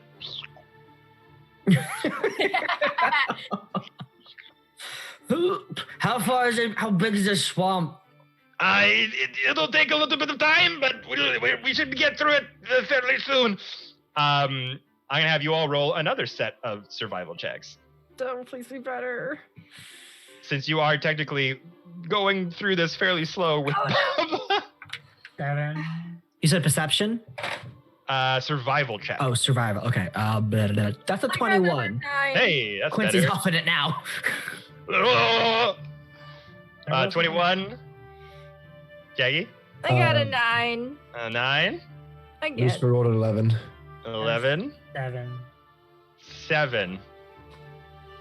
Don't turn me ugly. Tavlar rolled a 6. Uh-oh. Who got the lowest out of you guys? Don't look at Abby. Abby's fine. He's fine. Was it Jackie, you got a 9, and Ebby rolled a... Not a 9. Not a 9. 7. Lucy, you got an 11. Okay. I need you to roll a Constitution saving throw, Abby. So I just roll the Constitution button. Yeah, the Constitution saving throw button. There's like a little box of saving throws at the top left. Ah, okay. 14. 14. Okay, so as the bubbling is still going on around you as you're wading through the thick muck here, the water level kind of rising a little bit with tall grass and twigs sticking out. Another bubble pops, like a fairly big one pops near you. And you're like, oh God, this wafting of old stale cheese and sulfur wafts by you, and you feel yourself starting to hiccup. So you put your hand over your mouth and over your nose. You kind of just like wait a minute, and the hiccuping does subside. Okay. Quincy? Can I take my water skin and fill it up with the muck? Sure. I'm just like, I had a thought as we're going. I'm like, this is like everything is so interesting to him in the Feywild. He's kind of like takes a little bit of everything, kind of use it. So he's like, So he's not sure if it's the muck itself or what's under the muck, but he's going to take whatever it is and fill up a water skin with it. Can Moss, while she's on top of Bubba with the lighthouse of Little Dragon, be like, Quincy, no, we're not in the right mindset right now. That's not This is drinkable. later, That's trust not me. drinkable. Not now or later. I would like Abby to do a nature check followed by an arcana check, depending on the roll of the nature check. Is that all right? Because I want to see why it's laughing and if there's something magical or something going on. Like, just kind of. Okay. Yeah, roll nature or arcana, up to you. Both of them are high. Okay, so for nature, it's a 17. Okay. And for arcana, it's 15. 15. So you've seen now up to this point that the Feywild, the realm of the Feywild, the realm itself feels like a living, breathing organism all on its own. You've seen the very ground itself react to strong emotions, things like that. So suffice it to say, it's not that the swamp is under some sort of spell or a curse or anything. This just seems like a particular fun personality trait of this swamp. Okay, so Abby sits there and he thinks for a second, and he's like, And I'm gonna have Abby just kind of more around the back of everyone, and so he looks down to the mud and says, "As much as I may not enjoy your smell, you're doing a beautiful you." It's like really happy for the swamp.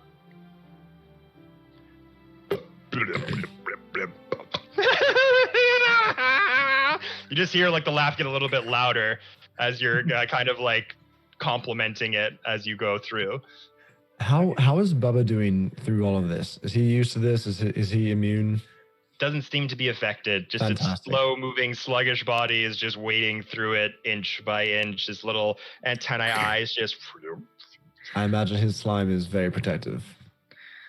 leaving this slick trail of muddy road as you keep going through. Can we walk on it? I was about to ask the same.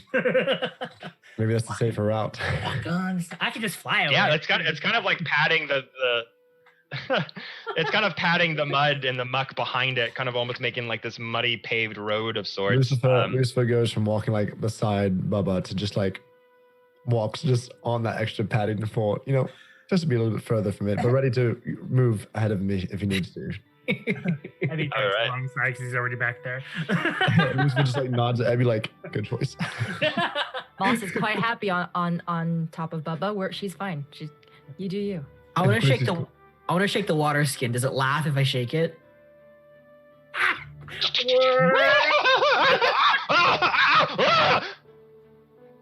You keep that cursed thing away from me. Good It's to like know. a slide Good puzzle. to know. He's making a note of that. Mental note that this is going to be good. Okay, continuing on. I'm just going to continue walking beside. As you shake, you kind of hear it laughing, and then kind of like that jostled feeling as you're shaking around.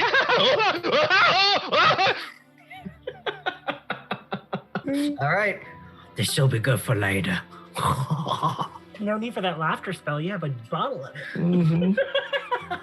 All right, and as you're wading through this muddy part, very slowly, we're gonna do one more survival check. Oh no. Moss is just making it by the skin of her teeth. Oh, that's a dirty 20. I rolled Okay. a natural one with a 5. Oh, no. Mine's a 9. 9, I rolled a 4. 4. And we're both behind the snail. Oh no. Yeah. Abby, what did you get?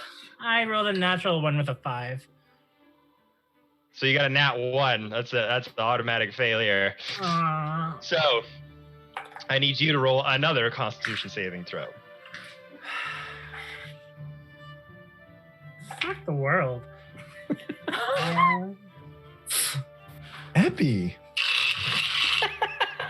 Actually, you know what? I'll give you advantage on the con save because you were very nice to the swampy cast. Yay! 11! That's better. That's better! Just beat the DC. Oh. So the rest of you, as you're kind of walking behind the snail at this point, the more paved, muddy path behind it, trailing behind it, kind of walking, and you just see like various sizes of these bubbles just continuously pop up, and you can see an end to the sort of patch of mucky, bubbling goop up ahead. But one bubble in particular, just a very big one, just kind of just laughs and bursts beside you. Some of the muck kind of lands onto your clothing and stuff. You're like, yeah, it's okay. It's okay. It still smells. Oh. But you're just like waving it off, and no effects happen as you continue to move forward. You can start to see the silhouette of a hilltop in the distance, covered by many willow trees and a particularly rocky cave at the top. Still seems a bit far away, but as you kind of see the end of this sort of very damp, muddy terrain in sight, you hear something coming sort of from the northwest side of the swamp through the mist. What sounds like a cacophony of footsteps, muddy Rabbit footsteps footsteps. walking through, and the sounds kind of getting a little bit louder and louder as you just hear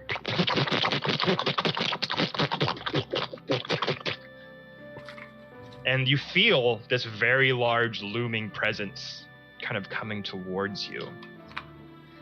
And as you all kind of stop for a minute, not really sure what this is or what's coming, sort of wading through the mist as it's starting to thin out at this point, as you're getting to a much more substantial, sturdier part of the swamp, this 3-story cottage house starts to come into view, with multiple fleshy legs underneath it, wading it through the swamp water as it kind of wades and waves side to side. As it crawls through the swamp on its fleshy legs, it doesn't seem to be reduced by the swamp water in any way. These many, many creepily fleshy legs are just making it trudge through fairly effortlessly. And the inn itself looks like a 3-story structure with a slate shingled roof, worm-eaten wood walls.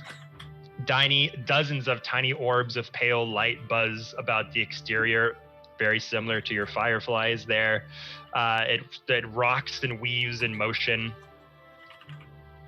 And as this building sort of wades by you, Tertevlar says, the inn at the end of the road. Good to see it's still in operation after all this time. Quincy? Huh? You wanna? I don't know. You wanna? My eyes are kind of like almost like crushed and shut over these warts right now. I'm kind of like holding on to Bubba as we're walking. Quincy, you want me to toss you up there to do some investigation? Yes. So Tevlar, is this creature a good creature? Oh no, this person is harmless. It's an inn. It's an inn for early travelers or people going across the Feywild. See, our Can I- inns don't move. So Can I throw Quincy up there? You can certainly try. Fantastic. You can make a fastball special athletics check if you like. I can. But to answer your question, as Moss talks to Tevlar, Ooh, let's go. what did you roll? 18. 18. Moss, as you kind of make that quip at the end, like it moves around on its legs. You're like, actually, yes, the inn at the end of the road is a very well-known inn in these parts. That it used to travel to many places all around the Feywild and offer refuge and sleep and rest to the weary travelers around here. But since all of the chaos that's happened, I think it's just been stuck here for the last. And then you hear Lucifer say, "Quincy, get up there!" that's playing Just so go well. up there. No, what do you do? I could have just asked them to. Okay, this is new to us. Quincy, make a dexterity saving throw to try to latch on to the house as Lucy just hurls you over to it. Dexterity saving. Okay. That's a natural 1. Lucy, and this building is like fairly close to you, like waiting in the muck. So you're kind of like giving Quincy just like a bit of a hup up to like latch on to the side of this tattered old inn. And as you do, you kind of do with a bit too much gusto. Mm-hmm. And you kind of just grab Quincy by the back and just kind of get jumping started like, Quincy, think fast! Bam! Just smack! Fall into the mud. Quincy, I need you to make a Constitution saving throw. Okay. Come on, Quincy. That's a 6. I need you to roll a D8, please.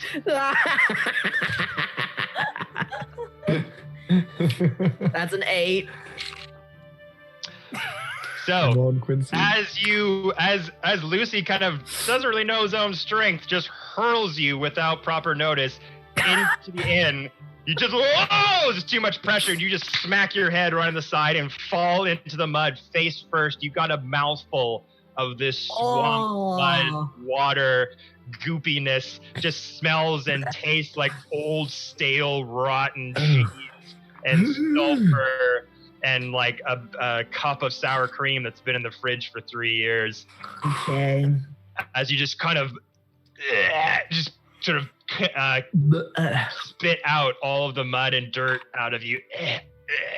You have this foul taste that fills every part of your mouth, and you just can't seem to get this awful sulfuric old stale cheese rotten taste out of your mouth. That's fun. Quincy, Okay. you were so close. Don't talk to me.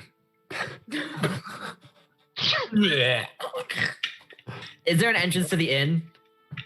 The inn at this point is just kind of like wandering by you, but you do see a door at the front, kind of atop of the fleshy, stubby legs that are wading it through the swamp. I go run to the door. I want to go in. Honestly, I guess I should have asked, how tall are these legs? I know the inn is 3 stories tall, but so the 3 stories tall. And you notice that the legs are kind of seeped in deep into the dirt at swampy terrains. About like probably the legs are like looking like they're about 10 feet deep in as it's Ooh. wading through it. Wow. But it is a fairly tall building, 3 stories. In fact, so as you kind of run over to it, Quincy, do you want to like just try to crawl up the fleshy legs to the front door? Yes. As Sir Tavlar's like, do you want me to wave it down? I can make this a lot easier for you. Oh, Quincy. yeah. Do that. Let's have it, please. It'd be great. All right. Moss, correct? Moss? Yes. Hold me up as high as you can, please. Thank you. Arclight, hello! And he starts to spit that sort of sulfuric, purple, glittery gas fire breath that they had earlier. They displayed in your snake fight, trying to get their attention. Arclight, here, over here! As you seal the legs, kind of almost. Oh no, I'm gonna kill myself for that. What's that fucking movie? Oh no, anime, famous anime. Yes, House Moving Castle. I was like, oh my god, my friends are gonna murder me if I don't say it. Kind of House of Moving Castle. All those stubborn legs kind of stop, and the momentum kind of sways it through the swampy muck, and it stops, and then the house. This was just like, oh, that was easy. Is its name Arclight, or is that the password? Sorry. No, my dear. The inn is not called Arclight. The person who runs the inn is called Runs, fleshy legs. Sit down. And it's with that, everyone, that we're gonna take a break.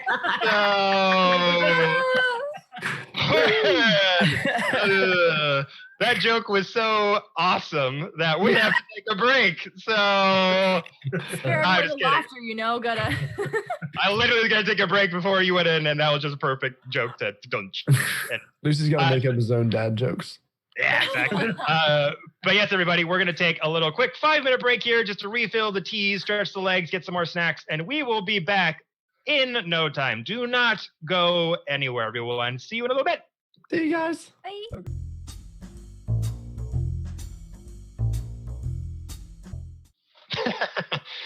And we're back. Hello, everybody. Thanks for hanging out there for a minute while we refill the drink, stretch the legs, and all that fun stuff.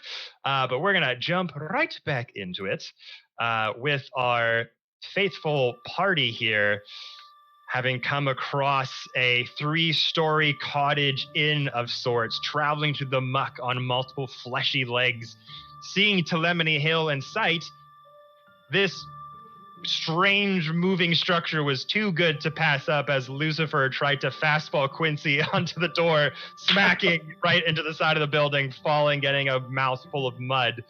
Tavlar basically just said, do you want me to get his attention? They're like, oh, yeah, sure. And you went, Arclight, stop! And all the legs suddenly stopped, shifted. The whole building sifted in the mud and plopped itself down. What would you like to do? Let's go to it. All right. Okay. Sir Tavlar, are snails allowed inside? I do not think this particular snail would be able to fit inside the doorway, my friend. But I'm sure a little Hubba Bubba chew gum here will be fine. Okay. It's just Bubba.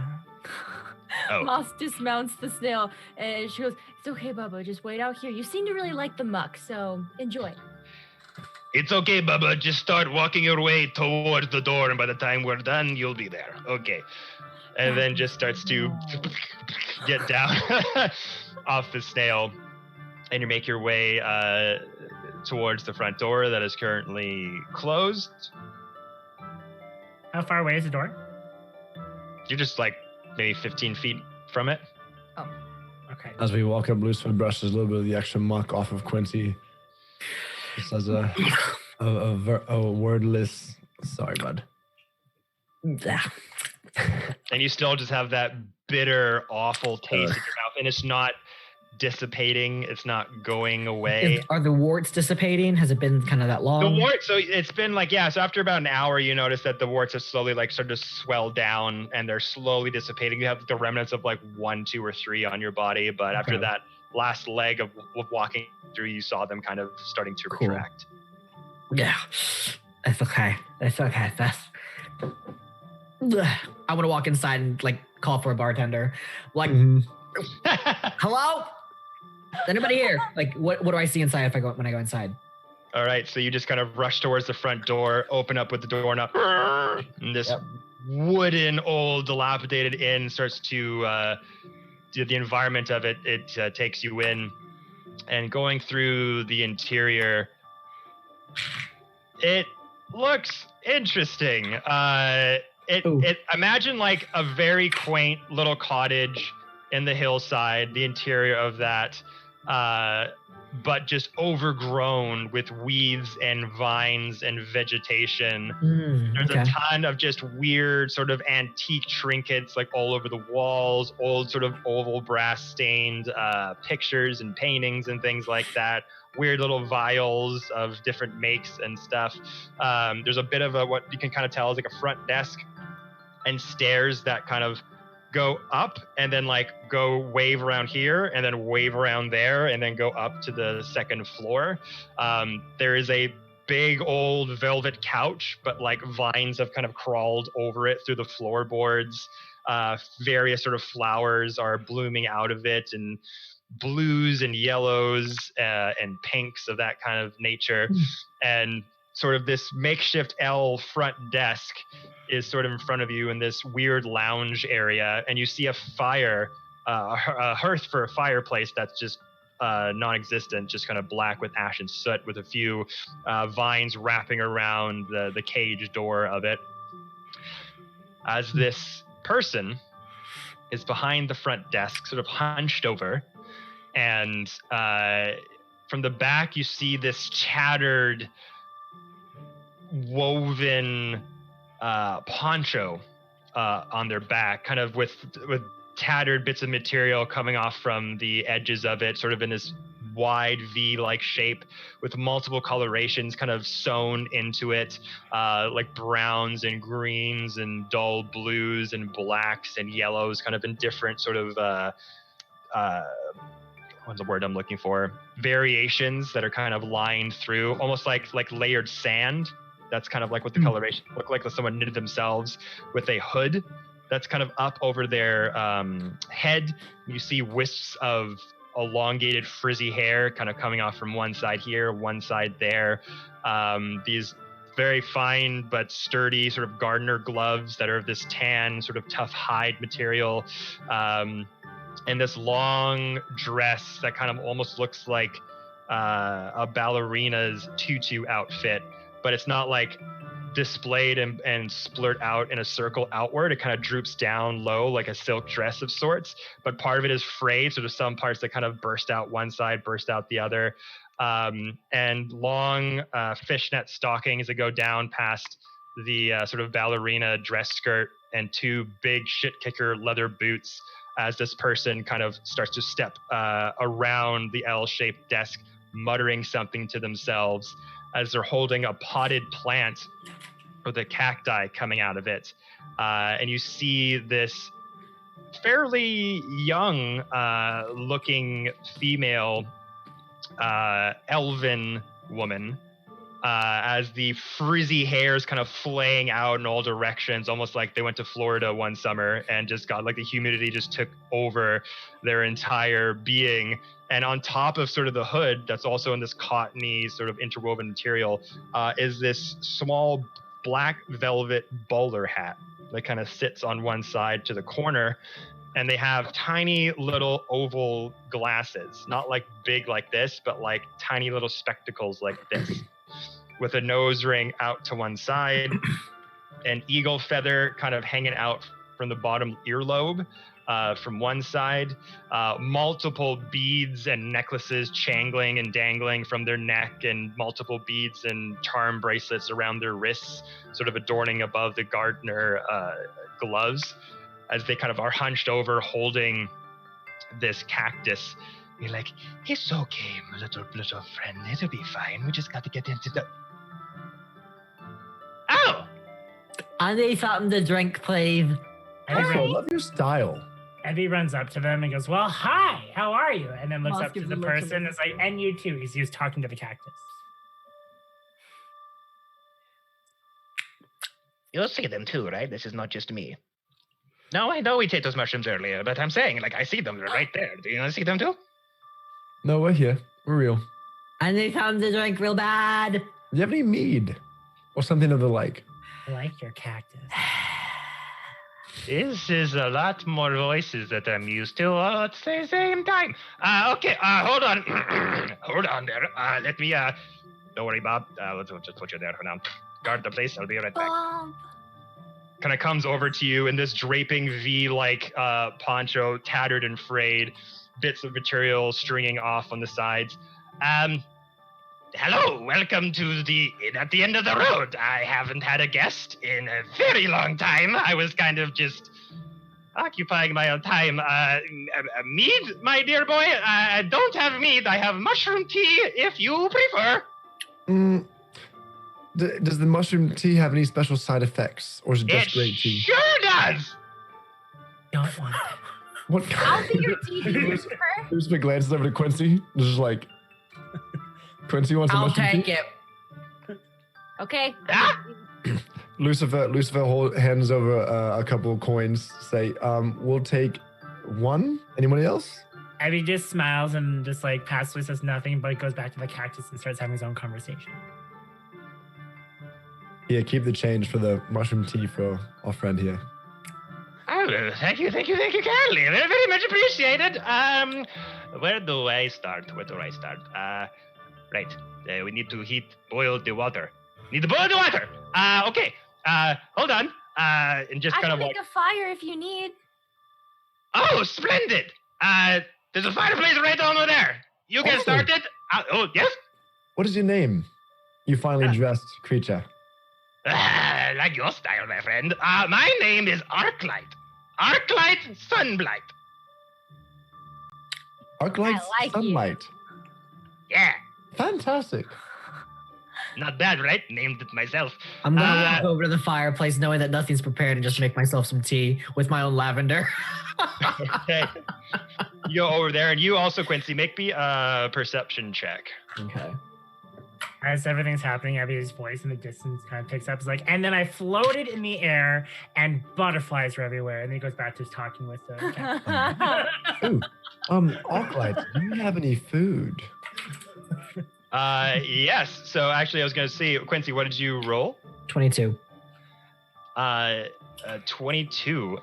So you start to smell the wafting of a particularly hearty stew wafting from the back room behind a door behind the front desk. That's kind of like rising in. As you notice, there was a chimney on top of the at the inn as well that had smoke rising out of it, yet there's no chimney fireplace, no fire in the fireplace at all. Goes up to you, is like, actually, yes, I was just making a stew in the back for me and old Bobby boy here. Do you want to join us? Yes, please. Fantastic. Okay, 1, 2, 3. Tavlar, is that you? And the birdcage like takes off. Like he's not wearing a hat, but just like signals like, yes, madame, it is I, Sir Tavlar, the noble guard of Queen Titania herself. Yes, I know. Queen Titania, your next lover, whatever, blah, blah, blah, blah. What are you doing here? I told you that in confidence. I did know that, whatever. It You know wasn't what? just her. Oh. Oh, what? It wasn't just her. You talk in your sleep again, remember? I'm sorry, my dear friend. I cannot understand a fucking word you are saying. Are you okay? Is he okay? Is something happening? What happened to you? Some of the gas got to him outside, which is why we give him some refreshment. I thought that was Bob. That's outside. We must be in the swamp gas or something around here. That's what that smell is. Okay. How far do you travel? Like, Kind of in circles. I used to be able to travel anywhere in the Feywild, anywhere I wanted. Sometimes I'd be here, sometimes I'd be there. I could be in hither, sometimes I'd be in thither. But since the stupid fucking hag sisters, whatever the fuck you want to call them, took over, I can only travel around this part of Prismere, so I kind of do loser circles everywhere I go. Bavlorna, you mean? Yeah. That's the answer. Well, if it helps, we're gonna go defeat her. Oh, you are? Punches and kicks and other sharp weapons. Oh, thank the fucking heavens. That would be amazing. Ever since he took over this fucking place, I can't leave anywhere. I am stuck here. Till something fucking changes around here. I take my little steppy legs over here, I go to the edge, and then I turn around. And then I take the steppy legs over there, and then I hit a wall, and then I turn around. And it's just like a fucking ping pong ball going back and forth, back and forth. And then she just keeps rambling over and over again. Maybe you're in a mind box. A mind box? What is that? Can I get Do it? you understand me, or am I just kind of like rambling? Sorry, I get a little bit carried away. My passion sort of envelops my whole being. Right. Did you eat any of the swamp gas? Yeah. Not voluntarily, it just kind of went bleh in his mouth Twice. It creeped up into your mouth twice? Mm-hmm. Twice. I got a bottle of it.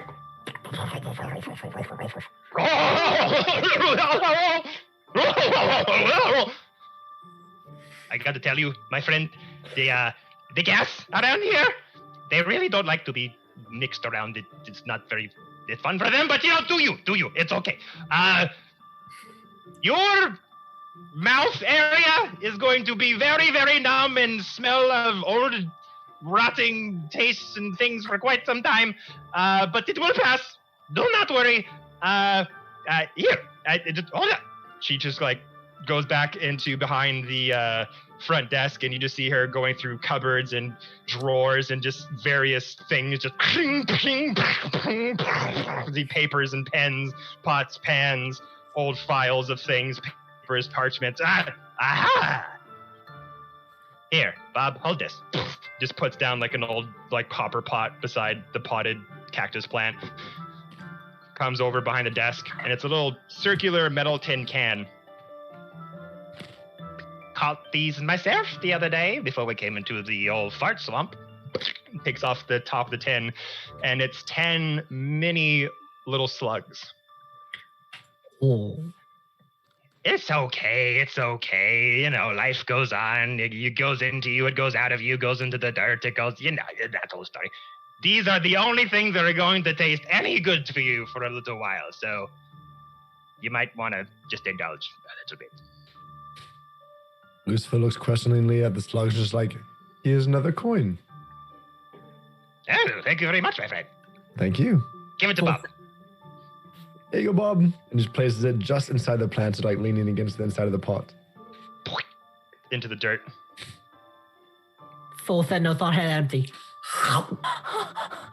So you go and eat this slimy, gooey slug as it just drips down the back of your throat and into your stomach. And it tastes like you just took the biggest bite of the warmest, gooeyest, loveliest cherry pie with whipped cream. You can taste the flakiness of the pastry, the fruitfulness of the cherries as it just lifts down into your gullet. It is super delicious. Moss, not knowing any of this, is just like, oh my god. I pick up the fattest one I can see and just squish it and kind of poke at it and kind of smell it. I'll lick it. And I want to bite it in half and look inside it. Lucifer just goes, It's just dull, gray, green ooze. It doesn't look like cherry filling or anything. It's just mucus just slowly coming out of it. Moss covers. Do you grow these things here? Do I grow these things? No, I just find them. Once in a while, Where? sometimes around. We're in a swamp, my friend. There's They just slugs crawl everywhere. around here. Yeah. Good on you. Interesting. Lucifer says, so for the rest of us, do you have enough stew to go around? Please. Oh, yes, I've got a big pot of it back there. Usually it's just for me and Bob here, but Bob sometimes can get a little bit greedy and take too much and not eat any cherries. But it's fine. You're paying customers, after all. It's been quite some time since I've had any fucking customers, except for a bunch of, what are they? Those fucking long-eared fucks that are around steal shit. I don't like them. Arangong. Yes, the We killed Harriman. them. Oh, you did? Mm-hmm. How the fuck do you manage that? Those fuckers are fast. Not fast enough. Apparently, fireballs are faster. That I do believe, my dear boy. That I do believe. Abby goes back to the Moss player's looks to conversation. Ebby, being like, I knew I should have caught one to put in a stew. Lucifer, we just... Ooh, yes.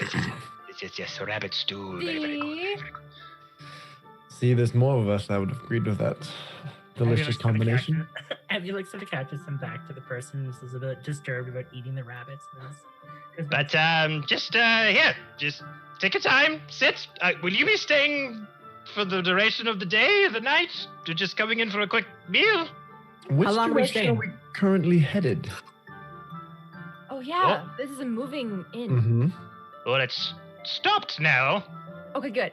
Now, even though you only move in circles, can you choose which direction to go before you hit the end? Yes, of course.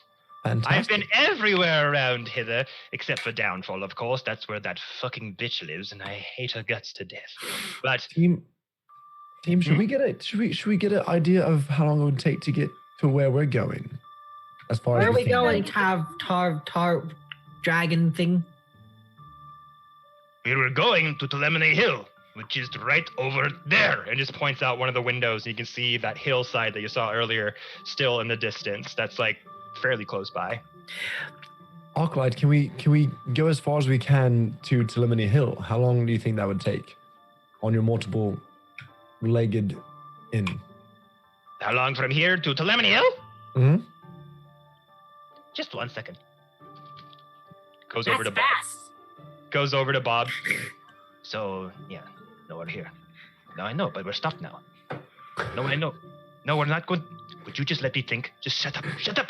Shut it.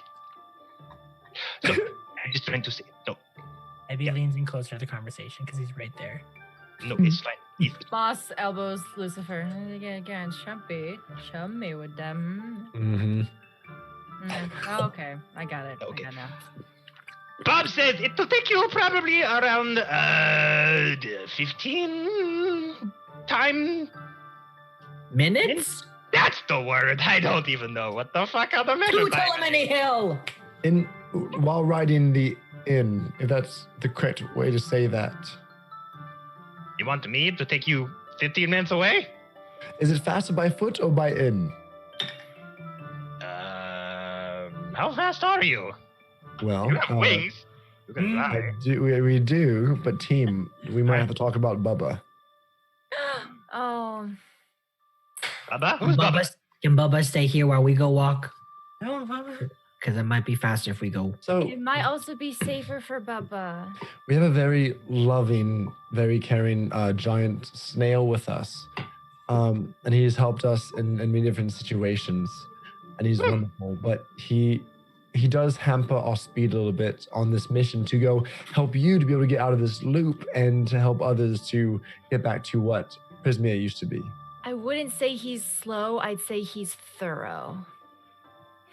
Oh, but if you're going to go take care of Babylon, are you taking care of the whole Hourglass Coven? Are you here to find Zybilna? You got any more of these?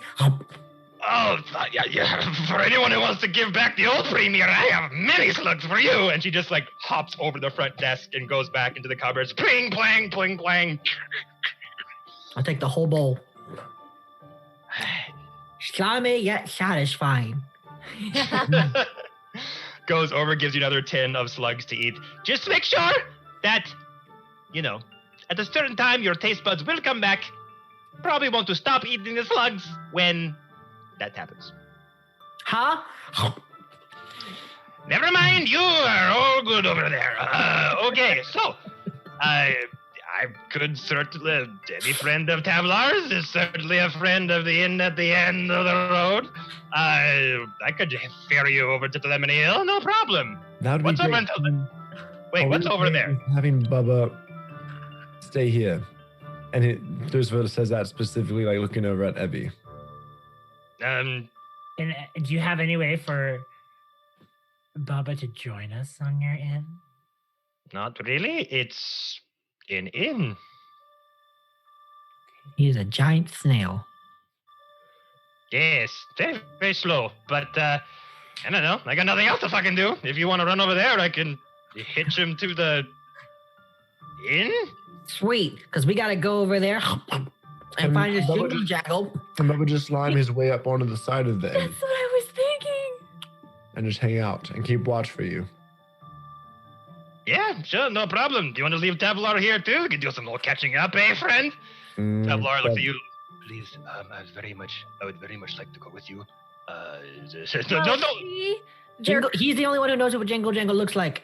And there's a lot of keys apparently that Jingle Jangle has, and he would know which one fits his cage. So And he fits the wing we have team. to bring him. Sorry. Fair enough. We promise we'll be back though, and you can have all the time you want with Tablar. All the quality time. Unless you want quality time with Lucifer.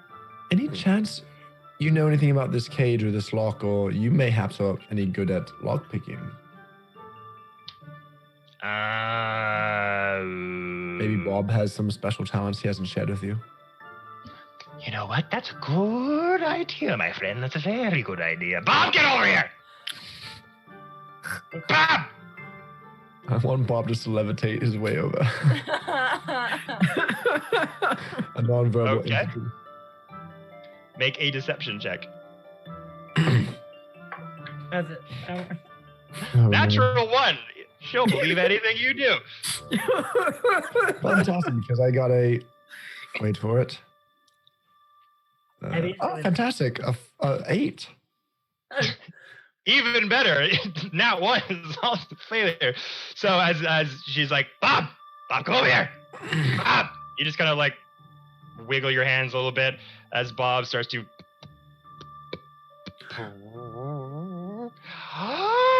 I knew you were a lazy piece of shit. Get over here right now.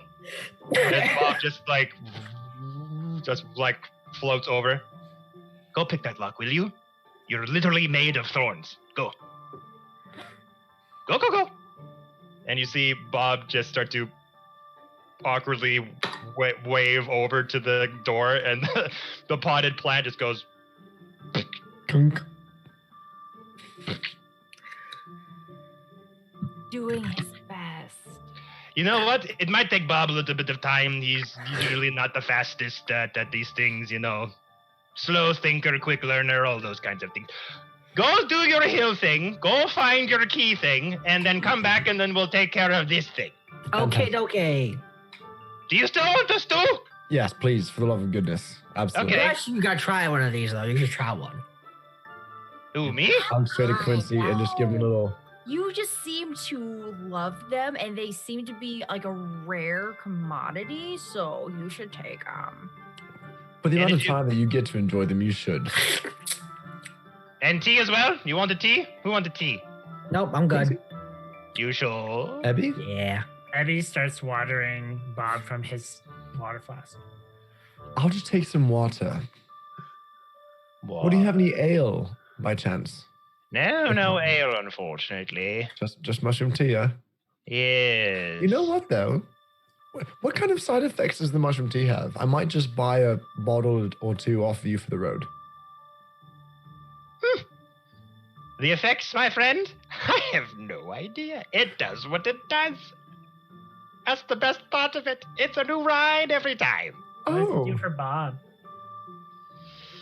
We don't talk about that. Last time Bob had one, he had a very bad trip, and it was just very uncomfortable. He made my friends uncomfortable, lots of other You know what?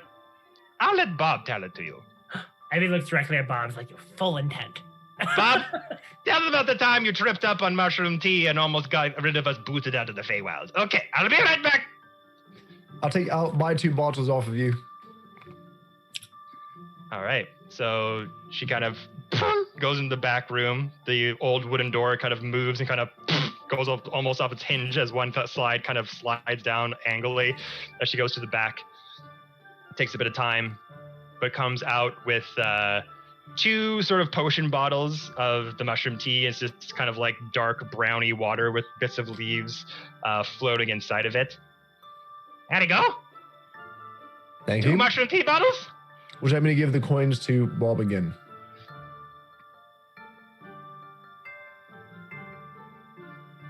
The water's still pouring from his flask.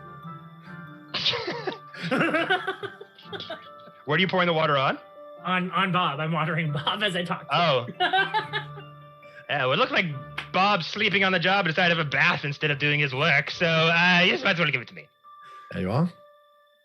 Thank you. Thank you. That's very kind of you. Okay. Got to support local business. Oh, shit, the stew. Yes. Just walks back out behind the door, pushes a door that's kind of crooked, and then just pushes it, goes, just falls down, and you just see a big cauldron in the back with like steam rising out of it, and a bit of a makeshift kitchen with various roots and vegetables and trinkets and ingredients and things like that on the side. It kind of takes like, how many people are having it? 1, 2, 3? What's in it? You don't know. Yeah, I'll have Crap. some. I need to know what's in it before Abby says yes. I'll take this one. Please. Abby looks at him and it's like, what's in it? Sir Templar, would you like to share a spoonful with me? You know what? I have had one too many surprises with Arclight's food, and I think I'm going to save myself for when we free myself and come back to this later. Moss then puts her face really close to the cage. Should I not have any? You gotta let me know. Just was like slow, just silently listening to this side conversation. I mean, Should I not have this? I'm gonna roll a stealth check to see if she hears me. Oh God! Let's just say the mushrooms she makes with the tea, she puts that shit in everything. Miss Arclight. She comes over with like 3 or 4 bowls kind of stacked in one hand and one hand behind her back. I'll take a bowl. I'll take a bowl and dip a slug in it and kind of just like. Okay. Noted. Noted. Miss Arclight, have there ever been any adverse effects from taking this? Or say, for example, if we had to fight anything, would it hamper our abilities? Huh? Adverse effects? Mm-hmm.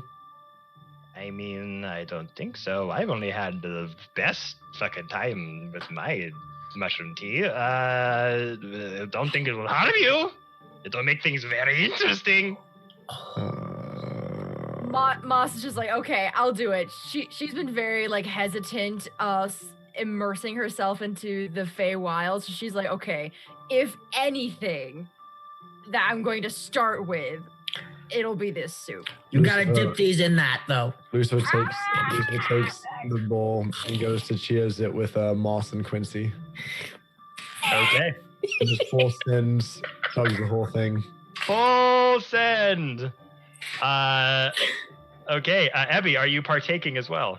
Nope. Abby. Just nope.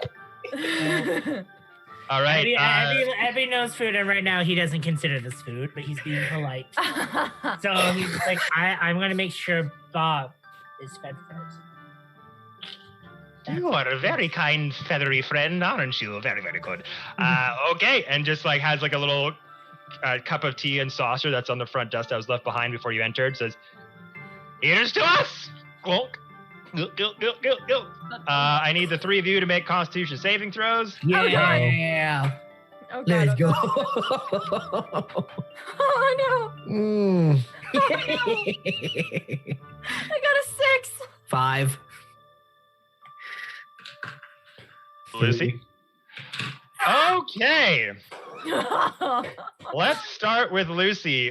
Roll me a D100. So what that means is you're going to take both of your D10s, the diamond sort of shaped ones that have a single number, and the similar diamond shaped one that has 2 numbers on it.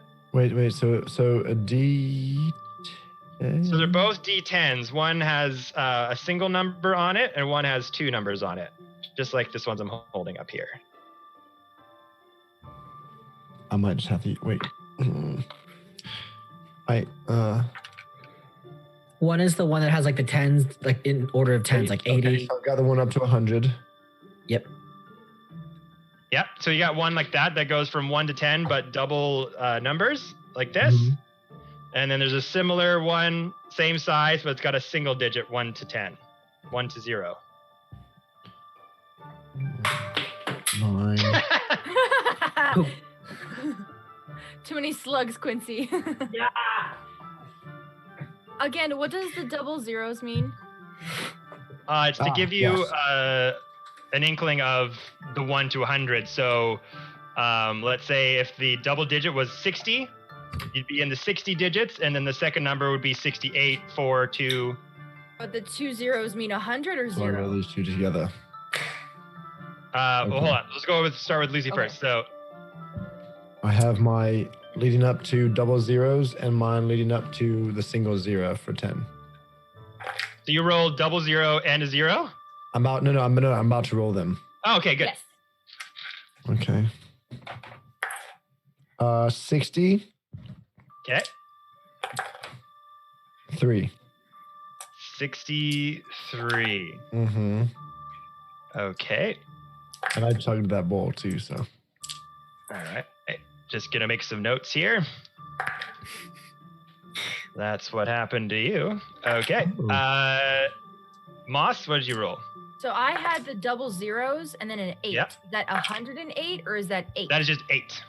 I got 8. Okay. I have 100. You got 8. Oh no. Okay. Oh no! No, don't say that. No. No. Don't say that.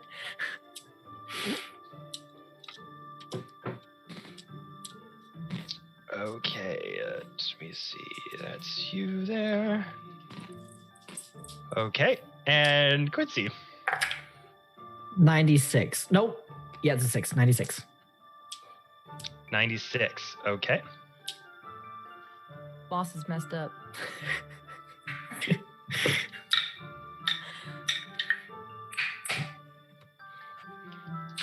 The waiting is making the anxiety go through the roof. No, it's fine. We're not dead yet. That should be a good trip, right? Yeah. So, as the rest of you go bottoms up, drink the stew, sit there for a minute. Arclight joins in. Ebby just sits next to Bob and is just like kind of beaming on all of you, waiting to see what's going to go down. Your vision starts to feel warped. You look at the interior of the cottage as the wood starts to become wave-like, and swirls start to appear in the walls and on the ground, and you have this dizzying sensation. The pupils in your eyes start to become huge, and this invigorating feeling starts to lift in all around you. And as you start to go around, you just start to see these patterns forming in the woodwork and being warped around. From Lucy, you hear a as he lets out this huge fart outside of him and casts fog cloud around himself. And almost like someone puncturing a fire extinguisher, this thick fog starts to envelop the entire inn, obscuring all of your vision. Sorry. Sorry. Oh, that will excuse you, friend. That was indigestion, I think, maybe. I'm not too sure. As we get to Quincy, you also start to see this warping, shaping around you. You see this dense fog come out of Lucifer and start to just fill and envelop the inn. Anyone looking outside would look like a fire had gone wrong inside as clouds of smoke are billowing outside of the chimney, outside of the windows. You kind of sit there, you're like, oh, this is weird. You're not too sure if this is you actually seeing this or maybe just a play on the trick of the mind. But you look at your skin and the texture of it begins to change. Oh boy. In fact, the texture of all your skins start to change from a tough skin-like nature to a soft plastic-like texture. Oh. Your skin becomes ultra soft and extremely vulnerable. As you look at your hands and your arms, this Lego-like texture starts to take hold. And you just have this weird instinct. You go to pluck a bit of your skin and it just comes off like a piece of donut. Well, that's weird. Flick. Abby, how's my skin look? as radiant as always. So nothing to be alarmed by, or So Ebby's noticing there are changes, right? or is it in our heads? Or is it in their heads? You have no idea. As the smoke starts to envelop the room, it looks real. You literally see like a fire extinguisher thick smoke come out of Lucifer's bottom and start to envelop the entire room. You look at your wings, Ebby. They look like really fine, detailed pieces of cake. Like someone made a design on a layered cake, and you're just like, your feathers are no longer feathered. They're like cake-like, like that thick icing that goes on top of cake's marzipan. It has like that feel to it, like clay, like Play-Doh. And you're, oh no. And you didn't drink any. Yet this is happening to you. So to me, so Ebby's eyes, he looks like a cake. Yeah. So he looks to Lucifer, but before he notices himself. And still, because he's just being kind and not sure about the question, he says, as rages and always. But as he looks at his arms, he sees that his feathers are turning into the cake. And he's like, but I look delicious! But as all of you are interacting with each other, this euphoria going over you, Moss, you look down at your paws, and you see this faint, radiant glow start to appear. From the center of your paws, it starts to grow and pulse, and with each pulse, it spreads and glows, and the coloration is getting brighter and brighter, and the radiancy goes over your hand, up your forearms. The rest of you start to see Moss. Their entire body starts to be covered in this orange light, like they're about to flame on Johnny Storm style. And instantly you feel this hot, burning sensation in the middle of your chest, Moss, and it's getting hotter and hotter, and it starts to sting a little bit. Then you see at the edge of your finger, a little tiny flame starts to erupt. Another flame erupts on your claws. Your tail starts to light on fire, and it slowly crawls up the end of the tail, up towards your rear end, and is climbing. As Arclet says, "Everybody down!" and rushes behind the front desk. I need all of you to roll dexterity saving throws. Oh no! Lucy, what's happening? What does B mean? B? Oh, you got a natural 20. Oh, cool. Okay. Oh, there you go. 12. 12. 1. As this fireball starts to emit from Moss's body. Get down! As Arclight leaps over the front desk, Lucifer and Ebby, you run over and get covered behind the couch. Bob. Make me a dexterity check. Or sleight of hand check. That's an actual check you can make. To quickly grab Bob and get over the couch. Am I close enough to Quincy to help him? Okay. So have you make a sleight of hand check too to kind of quickly grab Quincy and drag him over the couch. So kind of looking at myself.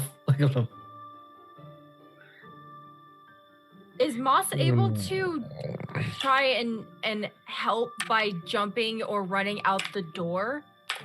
This is all happening fairly instinctively. You can definitely make a dex saving throw if you want to try to run out the door. I want to try and help my party. Okay. Lucy only rolled a 3 to help Quincy. Yeah. Is it saving throw or just I dex? missed his clothes by that Saving much. throw. Saving throw. I'm gonna get the full brunt of this fart ball. That's only a 14. 14. So Lucy, you're about to go reach for Quincy, but Quincy's on the other side of this sort of lounge living room area, and you're over here next to Ebby and Bob the Cactus, as Ebby just says, "Get down!" just grabs you instinctively and pushes you over the couch to kind of save you, and grabs Bob underneath their wing as you both fall over. Bits of your cake skin also like break off and fall as your body is super brittle and extra vulnerable right now. And you flop over the couch. Quincy, you're just sitting there on a stool, on a wooden stool by the front desk, holding a tin of slugs. and you're like not even sure how to react as you just sit there. And Moss, you're like, oh, you're freaking out. You're like, oh, go save us! And you run out the door and you bam shoulder tackle it as the front door falls to the ground, the bright light getting its precipice of fire as your whole body is covered in flame. As you hit the front door and fall into the muck, you're fine. Oh. And the rest of you, as you kind of get up from, as Abby and Lucy, as you get up from behind the couch and look up, the smoke is suddenly dissipated. Your skin is fine. And Quincy, you just stood on the stool, just like with your eyes closed, holding your slugs. Can Moss be like writhing in the muck, just like cool it down, like drop, duck, and roll? As Bob, the giant snail, is just looking at you like, Abby Get away from me! I'm dangerous! Okay, mate. Abby looks at Lucifer and says, I'm no longer a snack. I'm volatile! You say no longer a snack. I'm no longer a snack. I'm no longer a cake-like. the huge, long, slick neck of the giant snail kind of burrows itself into the mud and just tries to... Oh, it's coughing? It's trying to like push wood, like mud around its body and is like mimicking your movements. I can't. Okay, Moss is still rolling, but she like looks at herself. Am I like smoking? Like, No. Am I still on fire? Nope. It was all a hallucination. Cool. I'm never doing shrooms again. So, That's so only... I have an actual D&D question about that. Is that okay then?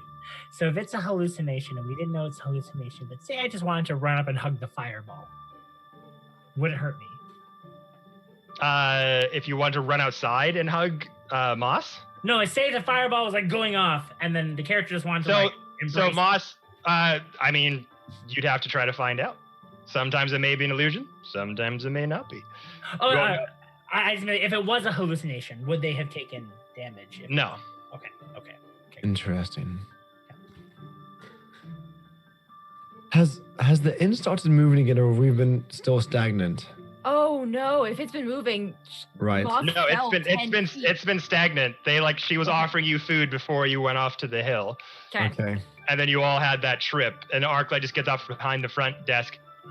Well, that's never happened before. That was pretty Lucifer cool. walks out the front door and looks over the edge to see Moss just now covered in this goop and her fur and everything. And I'm just like, Arclight, do you have any baths or showers by chance? We might have a working bathtub upstairs. I could conjure some water for you if you like. That would be great. I know you hate water, but You stink. come on. Actually, it's fine. Dear, come here. Come here. She like Moss like slinks in like with her tail between her legs, kind of like.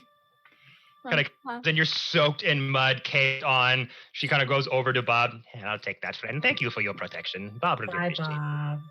Here, hold Bob. Oh. All right, Bob, do your thing. Just claps two hands, and this like hair dryer of wind comes out of Bob and just blows all the mud and muck out of you as your jaw's like outside of an airplane, and your entire fur is just extended and puffed out. That's much better. There you go. I had a good feeling about Bob. Well, I tip Bob, put in his pot. Yeah, much appreciated, my dear. Thank you. Moss slinks off to a corner to start grooming herself because her fur's like. All right. One ride to Telemony Hill coming up. Goes over to the back. Forward. Are we Huh? still, now that we're back inside, are we still under the effects? Nope, it's all dissipated now. Fantastic. Wow. Great stew. Lucy, that fart Anyway. was like insane. Can Eddie trot after Bob? What's also that? reminded me of Can Eddie trot after Bob, just like super impressed with what just happened? Yeah. Okay, he's going after Bob. So as this happens, you feel the rumbling of the fleshy feet start to stand as the inn at the end of the road starts to pick up off from the ground, and just hear the smattering of as many fleshy legs, stubby and long, trudge their way towards the swamp and make their way towards Telemony Hill. Cool. So, let me do this part. Okay. So as you as the hill kind of wades its way through the mist and muck, you are greeted by the scent of sweet-smelling fruit. Damp, downy, silvery green moss blankets a gentle upward slope before giving way to a craggy ridge that marks the top of the hill. Dozens of enormous willow trees dot the hillside, swaying back and forth as though in a breeze, despite the absence of one.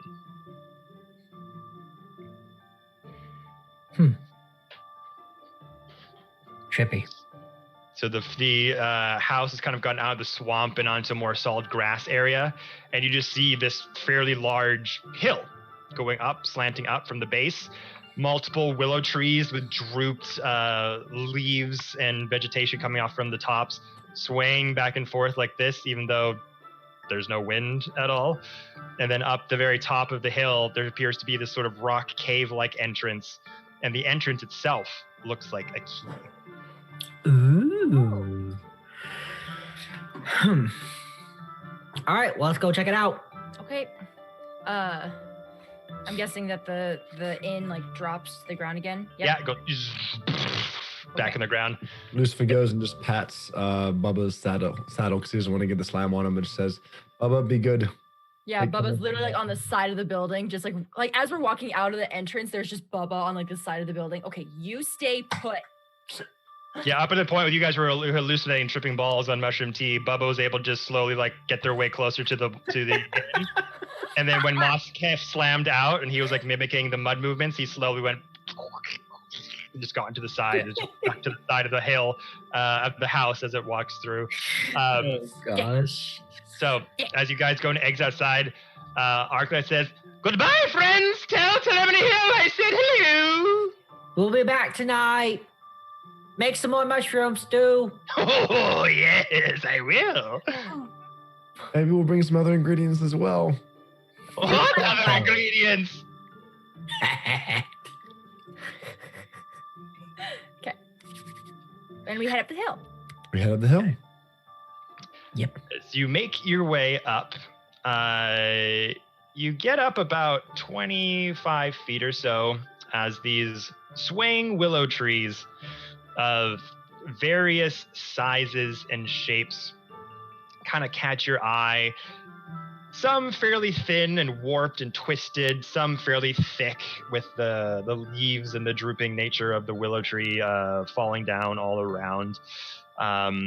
Some swaying in the breeze, some of the drooping leaves kind of blowing off to one side. And again, as you're walking up though, you feel no wind at all.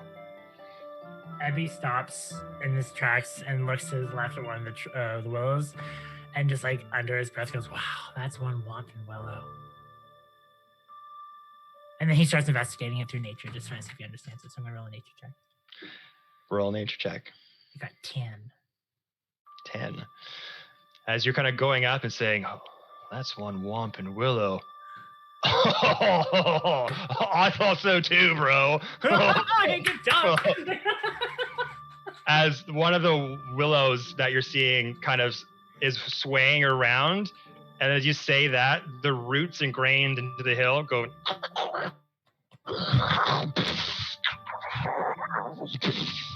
as this tree starts to animate and its bark kind of splits and part of its legs move forward with its drooping nature, kind of similar to the smaller tree ant you met in the carnival. Same sort of size and shape, but a bit taller and much more large. Walks towards you and says, Hello there, my dears. Welcome to Telemony Hill. How may I help you today? Hi, friend. Hello, dude. Hello. Looking for a key. Sir? What's up, Bark? What's up, bruh? Oh, that's my brother. My name is Woodrow. What's up, Woodrow, my brother? Hello. Yeah, right? Fantastic name. It's a pretty sweet name if I do say so myself. And you see this awakened tree that has these very long, bushy, thick leaves that just droop down from side to side, almost like a shaggy surfer like dew, as it just sways back and forth and has like almost like a necklace, almost like buka shells around the base of the tree, except it's made with like dried leaves and bark and things like that. But now you can kind of see it in the waviness of the bark and the texture of the tree. You here to find a key, dude? Yeah, we need to find Jingle Jangle, man. You talk really weird, but I dig it.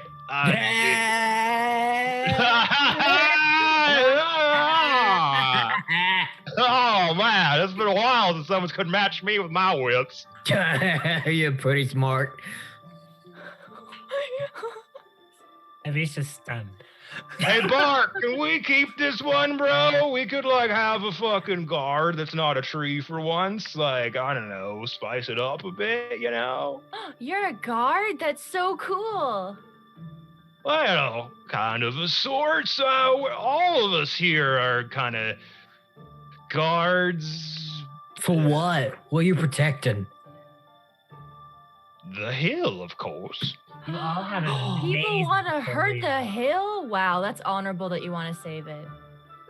Well, of course, we're all kind of one here, you know? Like we're living the hill. The hill is us. We are the hill. We grow out of the hill's soil and it imbues us. And then when we get too old and we die, we go back into the soil until we regrow again. It's the circle of the Feywild life, man.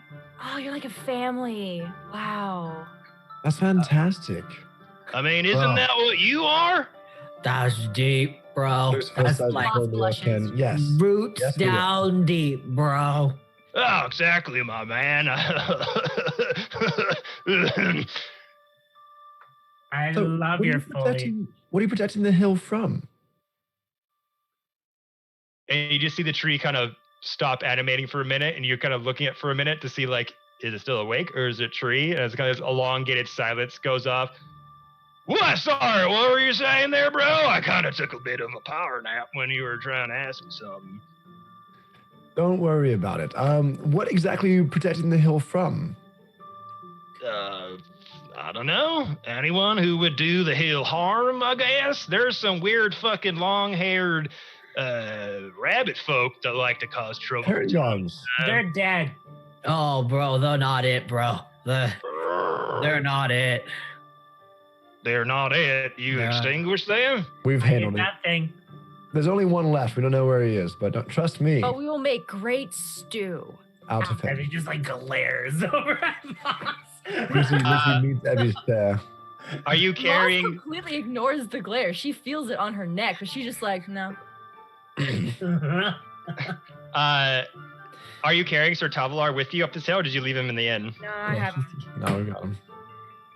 I apologize, my tall, wood-like friend. They're very chitty-chatty about the herringog and the stew. It's kind of their thing. They tell everybody about that. Oh, it's Soft fine, man. subject. It's a point of pride. It's okay, bro. I totally get it. You know what? They're bad dudes, man. Like, our friend Jingle Jangle living up there got freaking swiped by them just 3 days ago while she was rooting through the swamp for truffles. She was attacked and robbed by those people. What did she No, get robbed from? bro. What got robbed? That's terrible. Moss puts her hand on the gourd. Thank you. What did they take?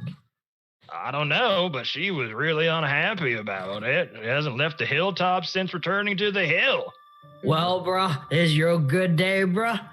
We are here to help you, bro. Help me? What are you We're gonna gonna help? help you, help Jingle Jangle feel all better, bro. Are you sure you're not a bit of treant in you? I've never seen a fucking treant like you. No, bro, I just had some shrooms 5 minutes ago. Oh, man. You go and talk to Arclight? That's not the best, bro. Yeah. Oh, man. We're going back Love for it. seconds later, if you know what I mean. Oh, shit, son. Sometimes she comes up the hill and she'll mulch some of her mushrooms in with our roots, and we just sway for days. Bro. Oh my god.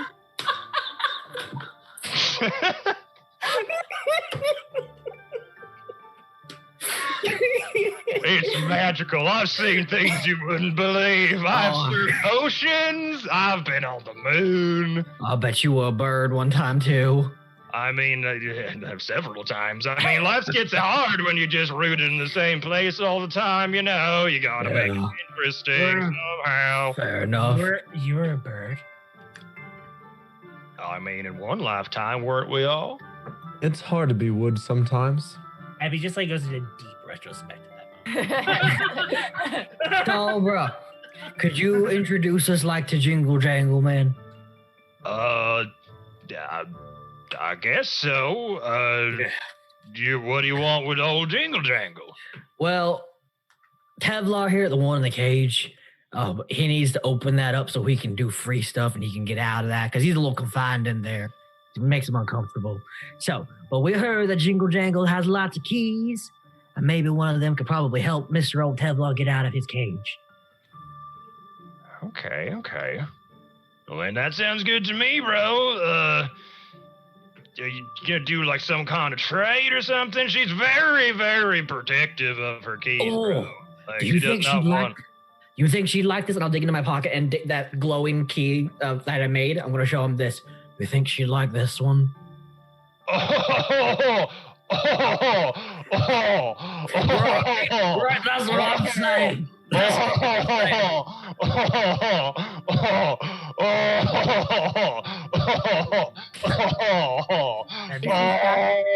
wakes up and walks to the tree, starts petting it.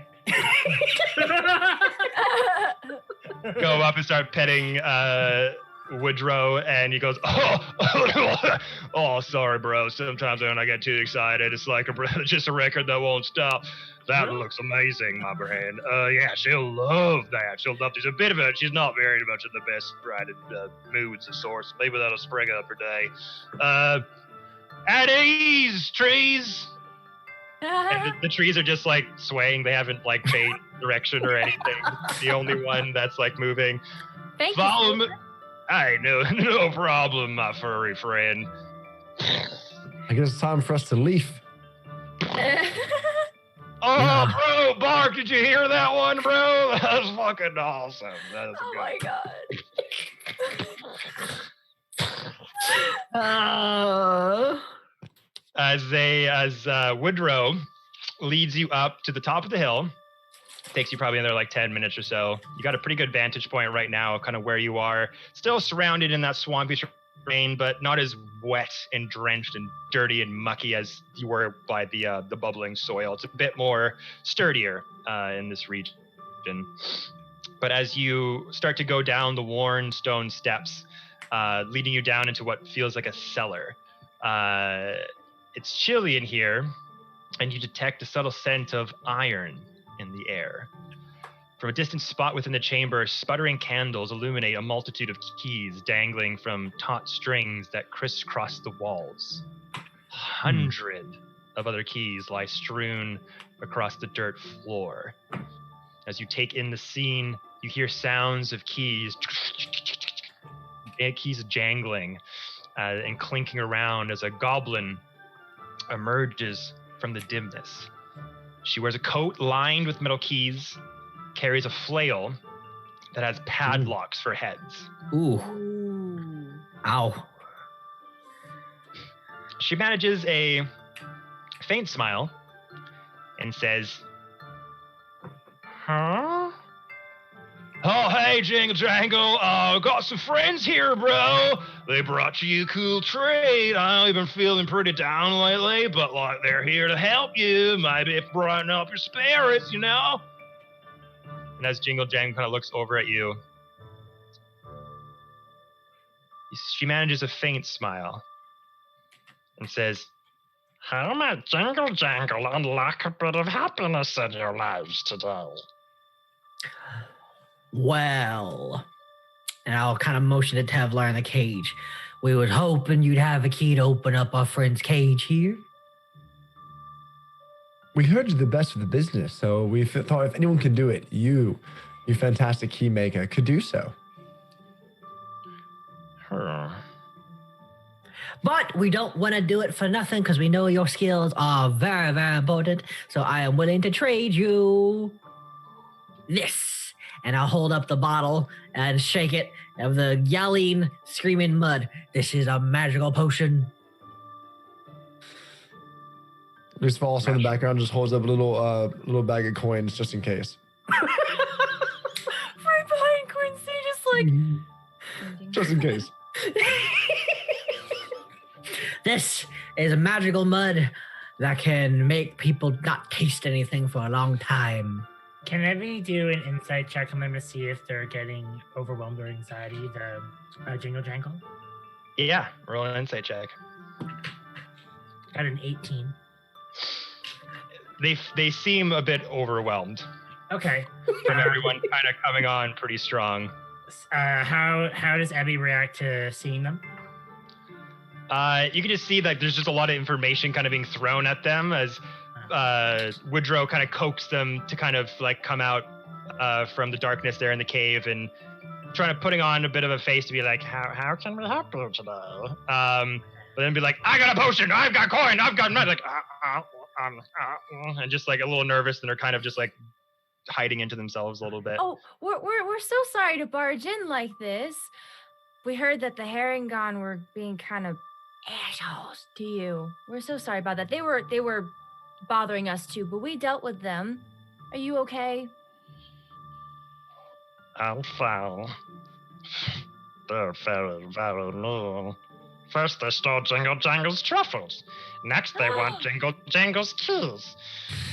I'm Why glad would they someone... want your keys with no trade. How rude. That's what I thought.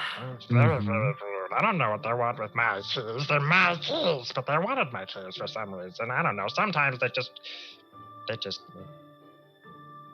They're Are bullies. rude. They're bullies. I'm glad you said you took care of them. Oh yes. We Yes. took care of those mean old bullies. If we find the one that got away, he's gonna be food. Evie, And we'll gladly share with you. Right, Ebby? what? Good. Yeah, Yeah. exactly. Evie just slowly turns away from Moss and then walks a little bit closer to Jingle Jangle. And just like, they're dead. In the most like non-emotional way. Oh. Did they feel pain?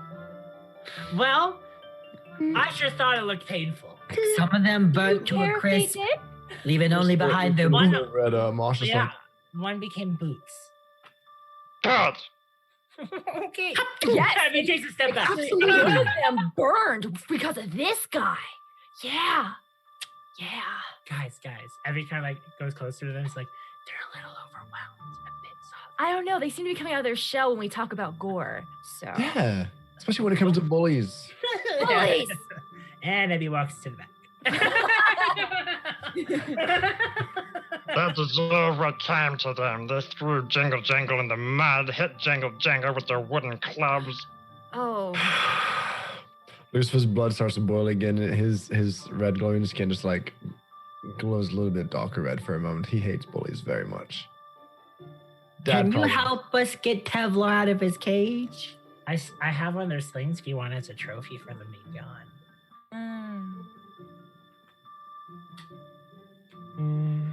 There's no need for anything. I'll just give it to you.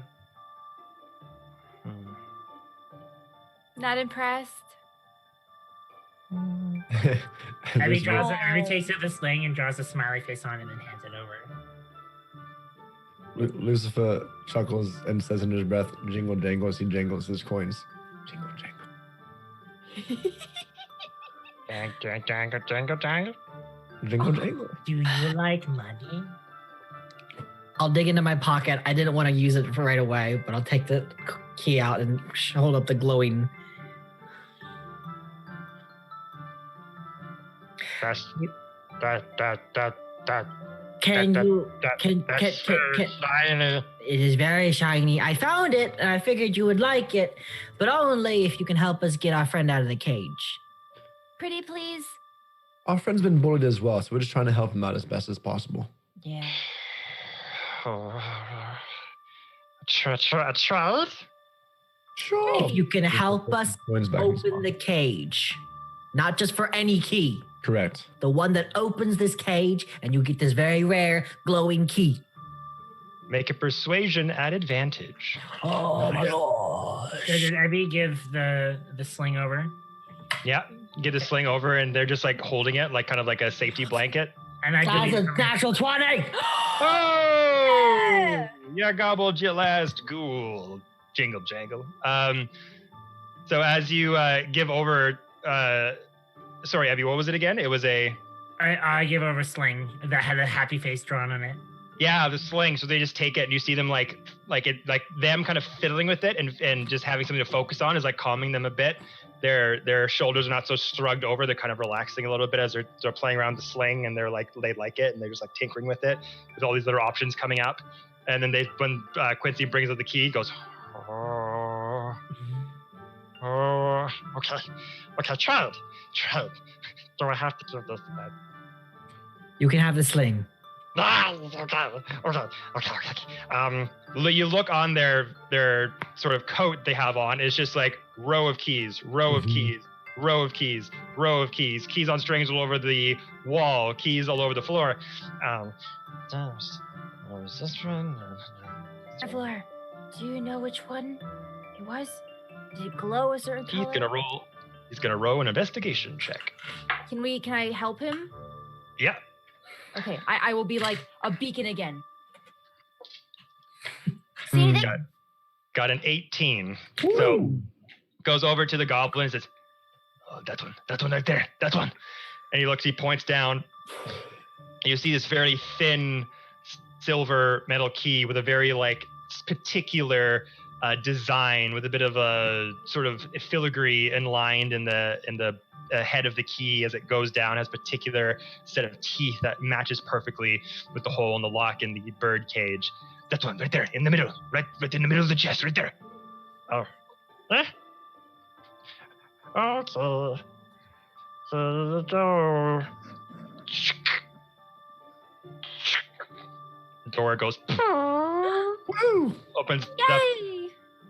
Oh my god, thank you, small goblin lady, I love you so much. And just like goes over, it's like, and just like walks up back. Sounds like scoops him up. Come here, buddy. There you go, That Jingle. slides up. Oh, this is so saucy. I just perched Mr. So what's his name on my shoulder? Kevlar. Tevlar sort of snakes around you. He goes, oh my god, that is so relaxing to, crack. You hear him like cracking the back of his spine, his wings reach out. Oh, thank the Lord, that feels great. You see them stretching as their curled mustache goes, stretching out like this, stretching out like that. Oh, yes, feels so good. Just stretching around on your shoulder blades. Feel free to hang on there, buddy. Oh, you are amazing. Thank you. And as the goblin kind of is taking in this glowing object that you gave them, Quincy, looks over to you. When you fought the Heron gone, Bullies, yeah. did you get the one with the blue scarf? Yes. I'm not sure, honestly. I think that was the last one that I killed. I didn't notice Sure? his scarf. I don't remember if the last one that we had Zephyr. Was They that called her? him Addon Longscarf. Oh, Zephyr no was the one wonder that was with he us, so we wasn't couldn't really- there. I think that was the leader. He wasn't there at the time then, yeah. Yes, I heard them say his name. He gave them orders to steal my things fast as lightning. Did, So would did a they take anything from you with the what was the name of the gourd that our friend Marcia is carrying? Wait, Abby looks back to them. To people, like, wasn't the leader Jibjack, or am I wrong? long scarf? So in that sort of platoon, the leader was called Jim Jack of that sort of platoon, but they sang a song praising their leader of the brigand gang called Agdon Longscarf. So that would have been Jibjack then. That you took care of. Yeah, was the leader of that particular little group, but the leader of the brigand sort of gang, the gang of Harengon, in the song was Agdon Longscarf. No, we didn't meet him. No, not yet. It's like, But I'm sure his blue scarf would look lovely against all your keys. Well, you get it, I guess. are you We can do favor for favor. Favors? favors? We're happy to help. This is Lucy. He does Hello. well in favors. Hello. Hello there. Do your thing, Quincy. As I'm looking down at this little goblin. Hello, yes, we're here and happy to help and make a deal if need be. I know the Harengon gang, they hang out in Brigand's Tollway. Ooh. It's their little Just like the hideout. blue collar. They guard the entrance to Downfall, you see.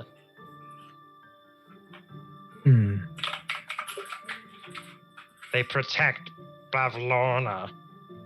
So they're Bavlona's minions? Yeah. Okay. The Tollway is a series of old wooden catwalks that circle around a giant tree stump. The brigands' camp is atop the stump because it gives them the advantage of high ground, you see. Is this a giant stump? Like a giant tree? Yes. Ooh. Okay. How many do you think there? How many do you know there are in that brigand?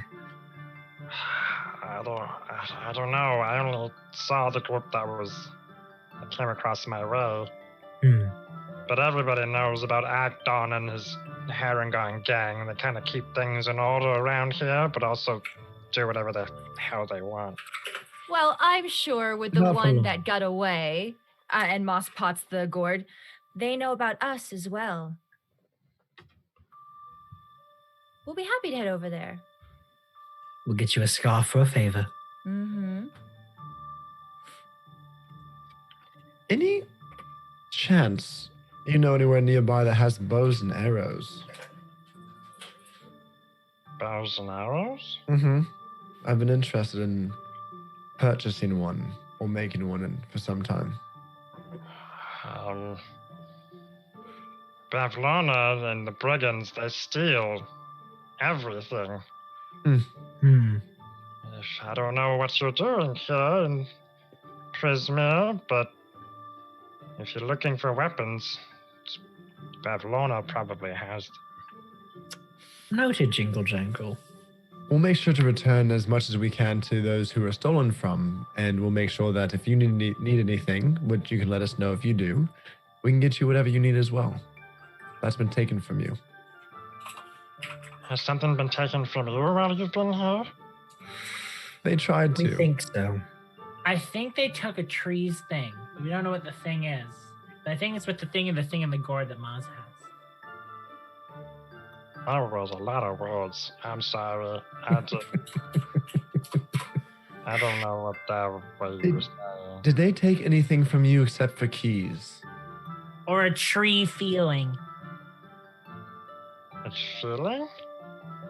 Did they ask for, like, something really weird, like a memory at all? I don't remember. Maybe we can find out. Maybe we can find out. This would be a good test. Do you know what that is? And points over to the gourd that Maz has.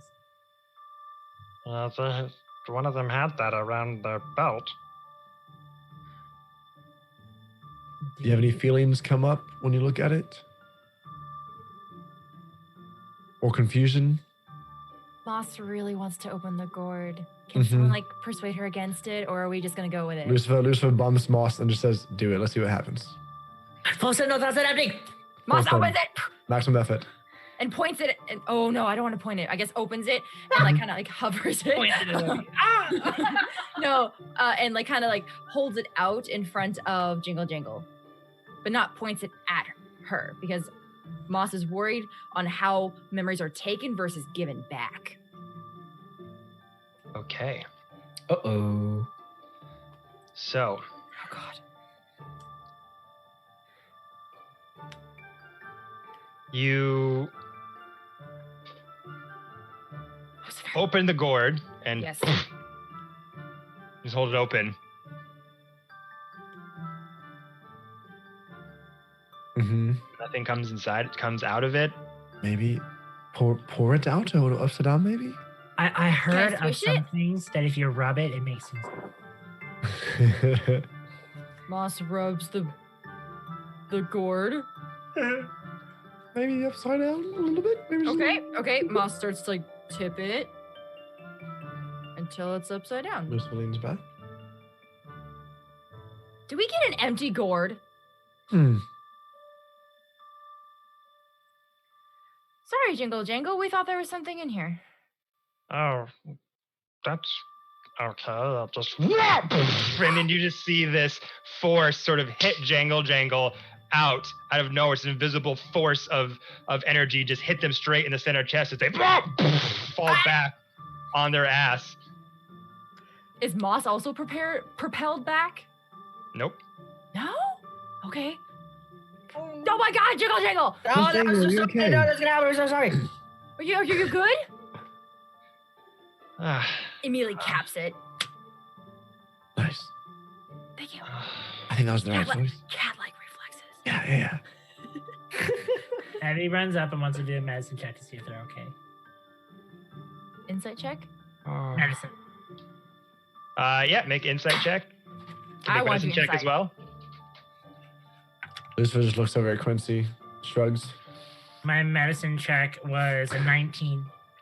I got a 23 for my insight. 23. So you look at Jingle Jangle. They don't look hurt in any way. They don't look like they got bruised or punctured or anything. They seem fairly okay. Just maybe a little bit sore on the back. Sorry. Moss, you go over and kind of like help Jingle Jangle get up and kind of reading their intentions here. If they seem confused, if they seem hurt or sad. Did you drop any keys? I'm so sorry. That's okay. Okay. Let you go. Pat you off a bit. I now know why I want keys so badly. Oh. Why?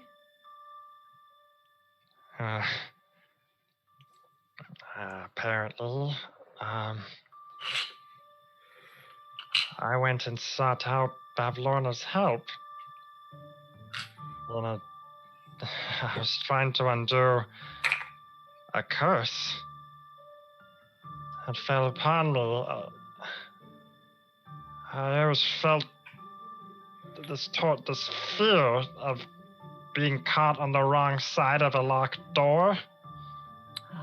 And trapped inside small spaces. And I wanted Bavlorna to help me. And they're kind of just like these memories kind of floating in as they're kind of recalling it. They were the new rulers of Prismere. I thought they were here to help us. I went to Bavlorna for aid. And she removed my ability to perceive that fear, and I never felt such overwhelming joy in my entire life. But then something else took over. This insatiable, overwhelming need to collect keys.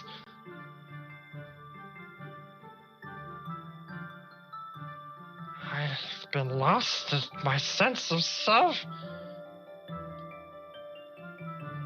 Jangle. This is why.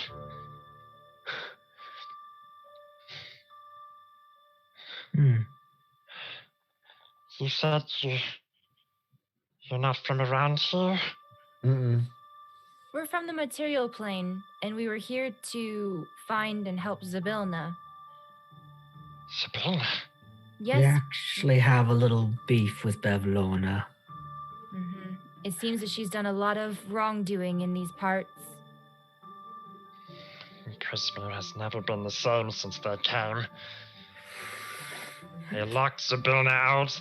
They split up the lands between those horrible sisters, and nothing's been good since. That's what we've been hearing. We hope to change that.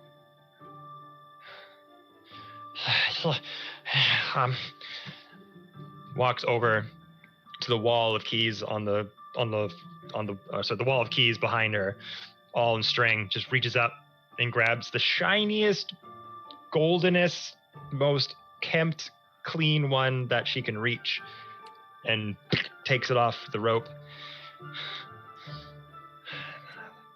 This is my luckiest key. Whenever I go out and find truffles, I have it on me, and I never fail. May it bring you good luck in your journey to free us from the holds of the Hourglass Coven. Thank you. And she just holds it up for someone to take. Lucifer, you want to take it? Sure. Takes it. Just puts it on his necklace loop. As Woodrow has been hanging out by the entrance of the cave this whole time, you just hear a subtle sobbing. That's so beautiful, bro. That's so touching. Just see like tears of sap just streaming down their barbed face. Abby walks over to him to try and comfort him. Jingle Jangle. Well, Do you know where they keep Zybilna locked away? oh, nobody really knows. Okay. Do you happen to have any keys that may be good at unlocking prison cells of sorts? I'm so happy to pay for whatever keys mayhaps you may think might help us on this journey. The lucky one, thank you. But happy to support you as well. Most of these keys I just find traveling around, sometimes in the dirt, sometimes in the forest. But if you're looking someone to guide you to where Zybilna may be, Mm-hmm. I have a friend in Downfall who might be able to help. That would be Everything seems to fantastic. be leading us to downfall. He's an odd fellow. I mean, but so am I guess. You are a lovely fellow. I'm a lovely. Thank you. His name is Clapperclaw.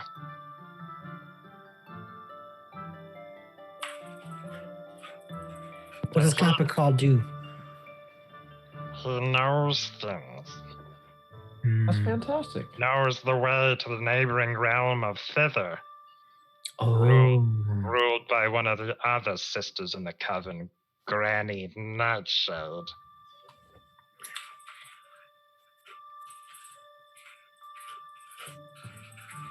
Abby wants to hand Woodrow a tissue.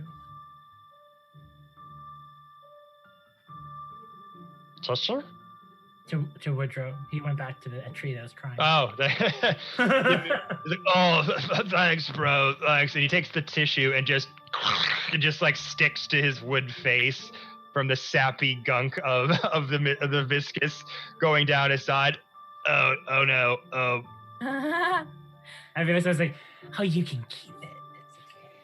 It's Oh, thanks, bro. Sorry, I didn't mean to ruin your special paper. okay. Can Moss ask Jingle Jangle if she can take one of the keys on the wall to remember her by? She already gave you a key already. Do you want a second one? Yeah, I truly enjoy this NPC, and I want a remembrance of her. Plus, Most of it them will also pay for the key that Moss wants. That's okay. You've done a ton already. It's quite all right. Keepsake? Yes, please. Because you're such a lovely person. Even after leaving the Feywild, I'd like to remember you. Well. You pick one. Which key reminds you of me? And I'll keep it. And she looks around, looks down at the ground, at the flail of key locks. Goes over to the flail and picks it up. If you're here to do what you say you're gonna do, I don't think I'll have much need for this anymore. And hands you the flail of padlocks. I am honored. So imagine a stick, probably about like this big, a solid sort of oaky staff-like stick. Gold metal at the bottom, or at the top, I should say, with a gold ring. And attached to the ring are bits of chain metal, kind of 1, 2, and 3 bits of chains, handling multiple thick padlock metal chunks. Oh, Jingle, Jingle, you have honored me. Oh my God. Thank you. I will thank you. And Speechless. should we meet again? Yes. If you find any keys, Of course. Got you. I could hold them on. I could hold on to them for you just a little bit. Perfect. And I promise that after we finish our mission, your lucky key will be safely returned to you as well. Wrapped around a blue scarf. Speaking of truffles, do you like mushroom tea? Oh, really? What, bro? Oh, yeah. Yeah, that was a good time, bro. Yeah. Takes one of the potion bottles of mushroom tea and just like, you two enjoy this. Well, I know what we're doing tonight. Go and gather the others, Woodrow. We're going to have a good time. I head out. The keys came off the wall and they turned into worms. Oh, what? Fantastic. Okay, didn't crawl away. And Jingle Jangle starts to sort of come up the stone steps, kind of leading the way for you to exit the cave with Perfect. Follow out. Yeah, follow me out. So for you, Moss, Flail of Locks is a +5 to hit. Does 3d4 bludgeoning damage. Oh my god. Oh my god. Oh, wait, let me write this down. Wait, That what? +5 to hit though. Oh gosh. That's like a mace of lock. That's awesome. I wonder if it's possible to put more locks on that.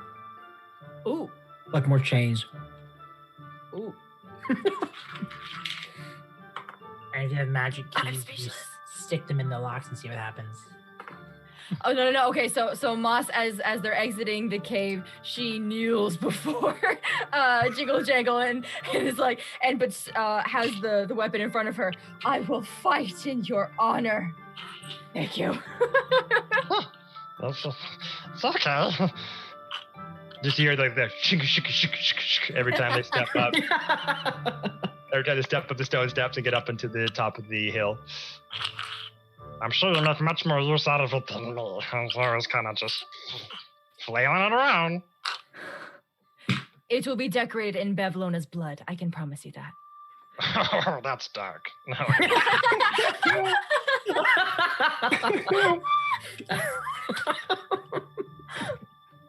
That's funny. That's very funny. Okay. Okay, onwards Which and upwards. way to Back towards the Castle? inn. Oh, wait. Oh.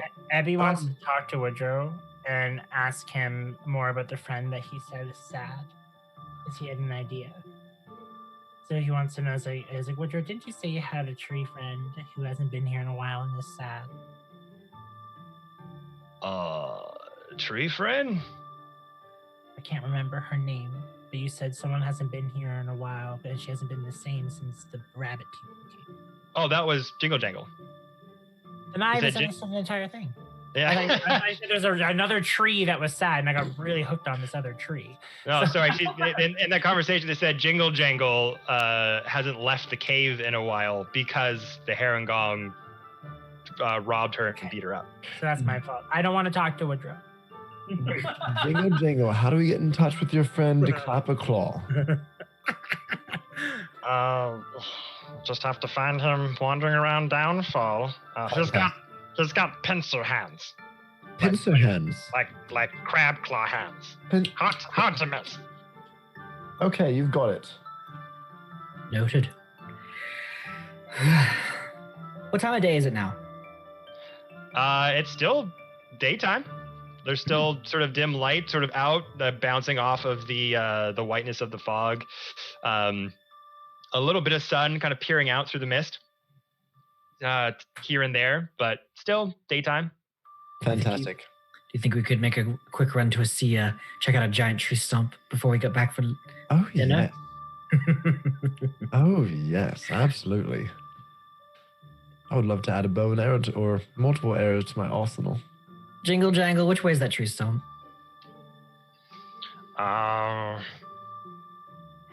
And now you're kind of like on the top of Telemony Hill. You got a pretty good vantage point. There's still fog permeating most of the swamp, but Jingle Jangle just kind of gets a good vantage point.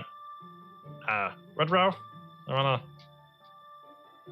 Oh, of course, bro. Come here, you little Jingle Jangle, and just puts up Jingle Jangle all the way at the top of the tree, putting them way up high. Kind of see them getting lost in a bit of mist. That way. And just points kind of north eastward a bit. Perfect. How far away is this? That's a bit of a ways. It'll take you a few hours, but Oh, only a few hours. Okay. you should make it there before nightfall. Well, I'm excited to use my new meat tenderizer. Thank you. You're welcome. Are you gonna name it? I just named it Flail because I flailed around when I hit I things can with it. name it. Yeah, all good weapons need names. Oh, you are so wise. And she takes another kneel. she does this. Oh, okay. Do I kneel too? No, No, you're good. Don't encourage her. It's okay. Just stand there. Yeah. Lucifer reaches down and scoops the arm Under moss. under Moss. Like, come on, Moss. Okay. She's up. Come on. Moss is still is contemplating on the name of this. I shall call it Jangle. Nice. Jangle. Jangle, the jingler. Jangle the flail. Stump. Jangle the Lucifer and tenderizer. Kevlar? His name. He's on my shoulders. We start walking in the Tevlar. direction. Kevlar. Tevlar. So T? as you start, T. Tevlar. Thank you. And as you start to walk down Telemony Hill with Tevlar on your shoulder, Woodrow holding Jingle Jangle in their wooden trunk branch arms, just waving as you go by, as the other willow trees just Bye, beautiful plumage things. swaying in the non-existent breeze as one at a time their branch hands just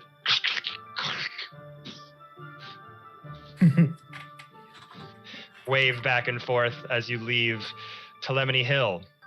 As you get to the bottom of the hill here, the inn is still sort of settled down at the base of the hill, waiting for your arrival.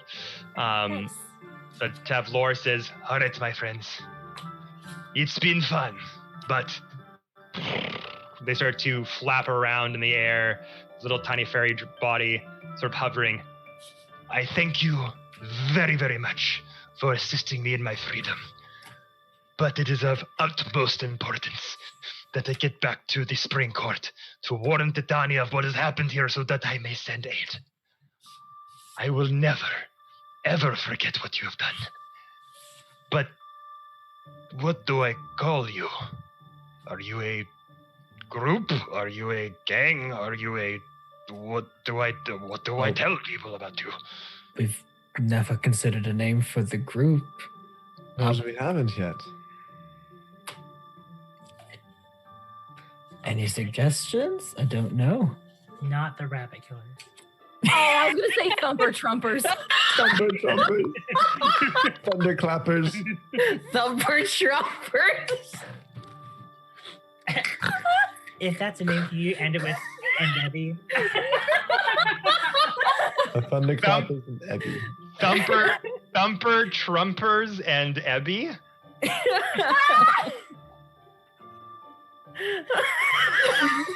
What do we have to tell us? We don't have to say that. That seems very situational. I know. Is it?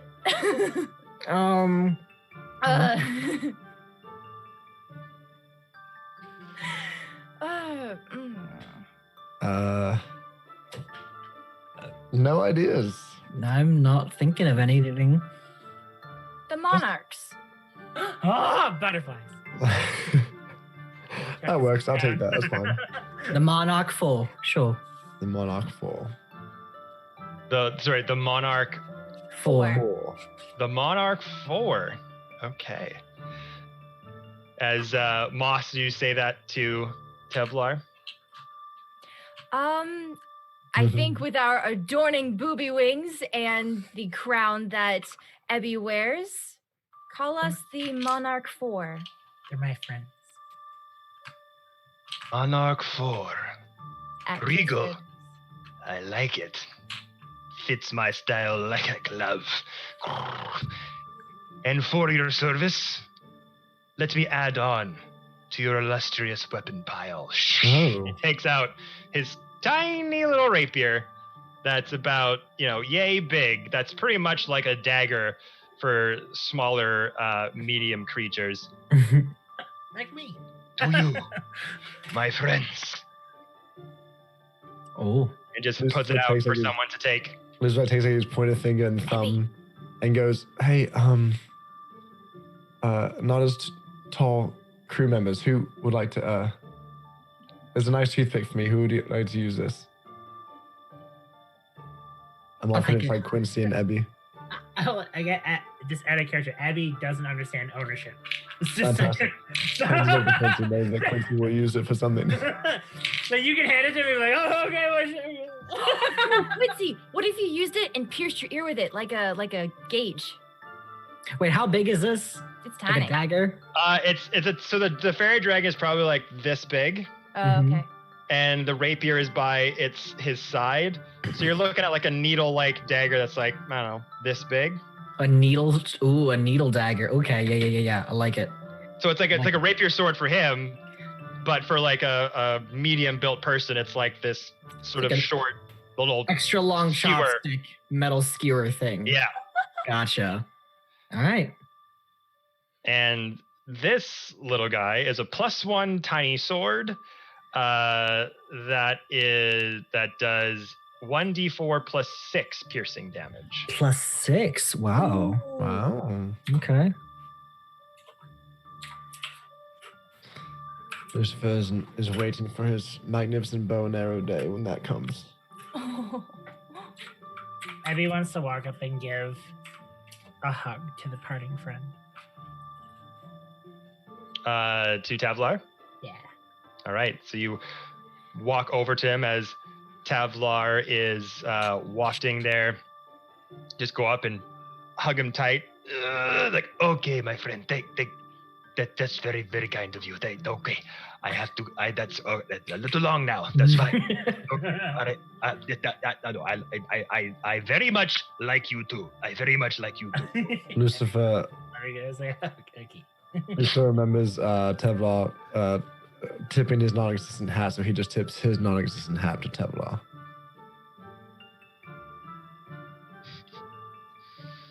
The Sealy Court thanks you, my redskin friend.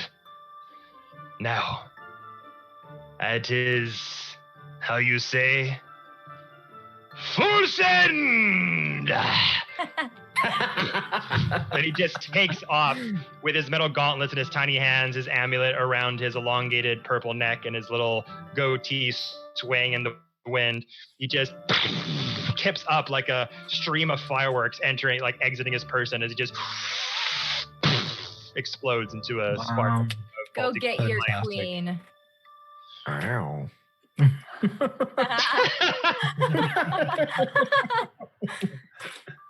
Okay. So what the rest of you, one by one, go into the inn to begin making your way towards the Brigand's towards Atgon. Hallway. Yep, Brigand's Tallway. Yep. Yeah. Okay. As they're walking in, Abby kicks the ground. Like, I guess if we make any more traveling friends, we can be called a kaleidoscope.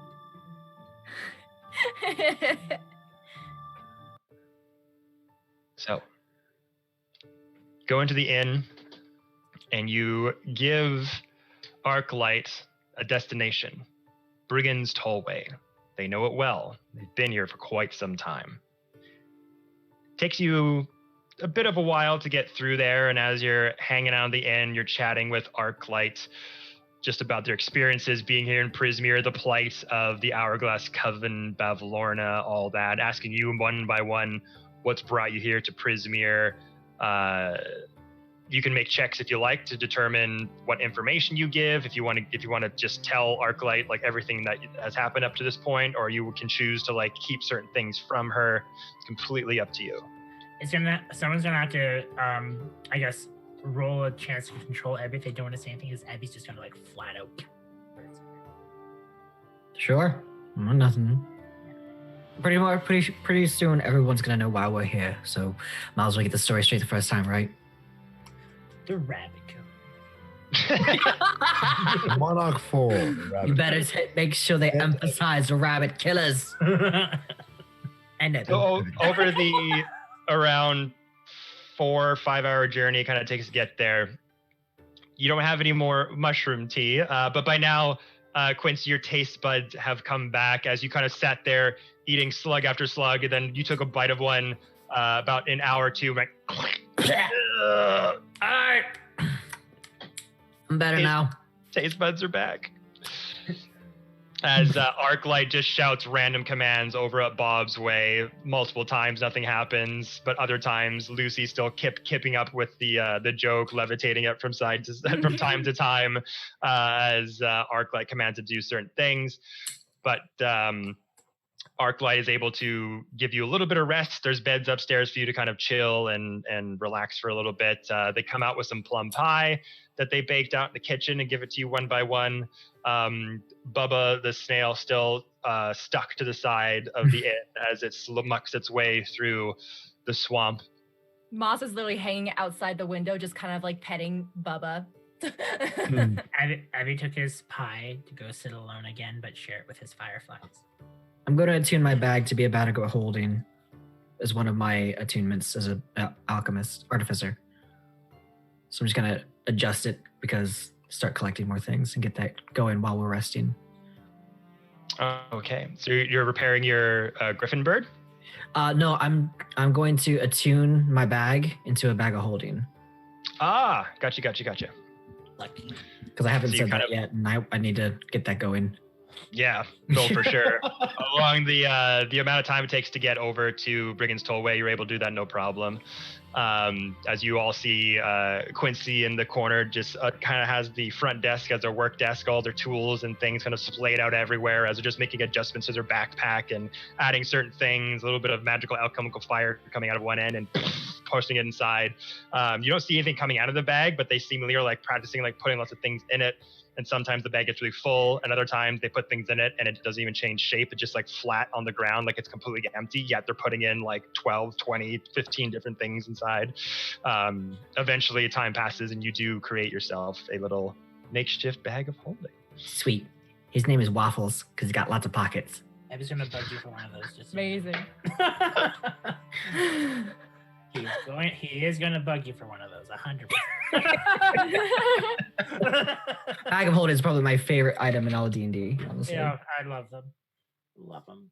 Okay.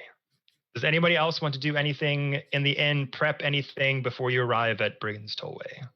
Lucifer just checks all of his weapons and dreams of the day he will find a magnificent bow and arrow. Okay. Yeah, And Moss then just stretches. attaches her new weapon to her hip. And after making sure that Bubba's okay, she just kind of like slides against the wall and just kind of stays like by the window by Bubba and is just kind of like lost in thought looking at this gourd. It's reminding her of her dream, but no one else knows that. She just looks kind of lost in thought at it. Can Ebby do a quick perception check to see if there's any books about spirits in the vicinity? Sure. Make a perception check. What kind of book are you looking for specifically? Well, I rolled a 1, so you know, whatever. So you know whatever. Ooh, okay. No books for you. Okay. Well, looking around, ain't no bookshelves in here. There's just the vines have kind of overgrown over so many parts of this room. It looked like there was a bookshelf against the wall, but the shelves are just empty and just filled with just various potted plants and empty vials and various spices for cooking and things like that. Okay, so with no luck of finding anything, Ebby reverts back to his lone self in the room, but he is over the trip to just study more of the vine flower that he got to try and understand it more, and try and understand the fireflies more that are with him. Okay. Make a nature check.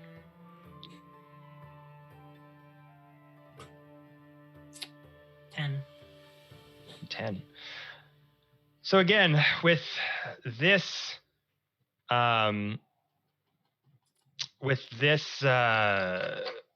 strange relationship you seem to have with these fireflies, you know for a fact that the realm of the Feywild reacts strongly to emotion, pure emotion. The more pure the emotion, the stronger the connection. And with you having such a good heart, such a good nature, always thinking of others before yourself, the radiance of your kindness is giving you this special connection to your environment. You can just kind of feel that support and that strong connection as the fireflies continue just to kind of like float around you, especially when they tried to protect you and push you back towards the stairs. It looked like you were about to fall. It's wonderful. That's wonderful. He feels, I believe Abby would feel a sense of calm from that. A little bit of an unknown reason why, but a little bit of a tinge of sadness. It just fades at him quickly and then leaves. But he just goes back to under just as he was with them. Okay. Eventually, as time goes by, you hear the slopping in the swamp suddenly become more water-like, less icky and gunky, and more. As you look around and see the water level has risen pretty significantly, as the house suddenly stops. Arclight looks at all of you. Well, Brigand always what you wanted. Here you are. Can't imagine why you'd want to go into a dark place like this, but hey, it's your life. Lucifer We have a places scarf one to more- collect. What's that, Jennings? Lucifer places one more coin in Bob's pot as a thank you. for the My travels. God, Bob, you are going to have one crazy night out in the town these Don't days. spend it all in one place, Bob. He has no self-control whatsoever. I guarantee you, one night. Oh God. I can relate. Moss takes her new weapon and slams it on her shoulder and agrees with Quincy. We have a scarf to collect and meat to tenderize. Yeah. It's a hefty to-do list, but we're up for it. Everyone finds their own fun in their own ways. You do you, honey. You do you. And you keep your mushrooms. I will.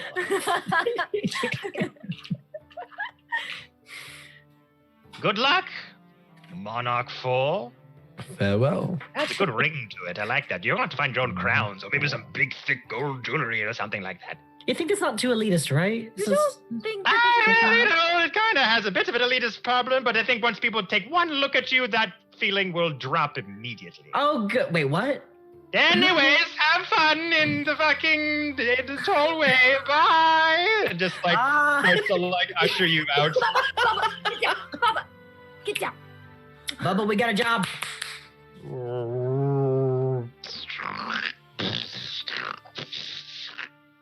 That's the fastest I've ever seen him move. Wow. That was pretty rapid. Gravity. As the snail slowly drifts from the hut, as you guys get out the front door and kind of look out the windows, a particular sight comes into view. Swear to God, if it's a herring dog. If it's Zephyr. Oh, what?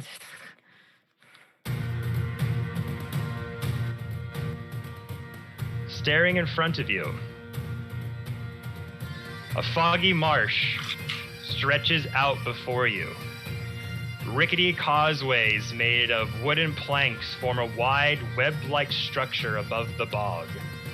300 feet away, many of these causeways converge on an enormous ivy-covered tree stump that rises a good 10 feet above the 20-foot high fog bank that enshrouds it.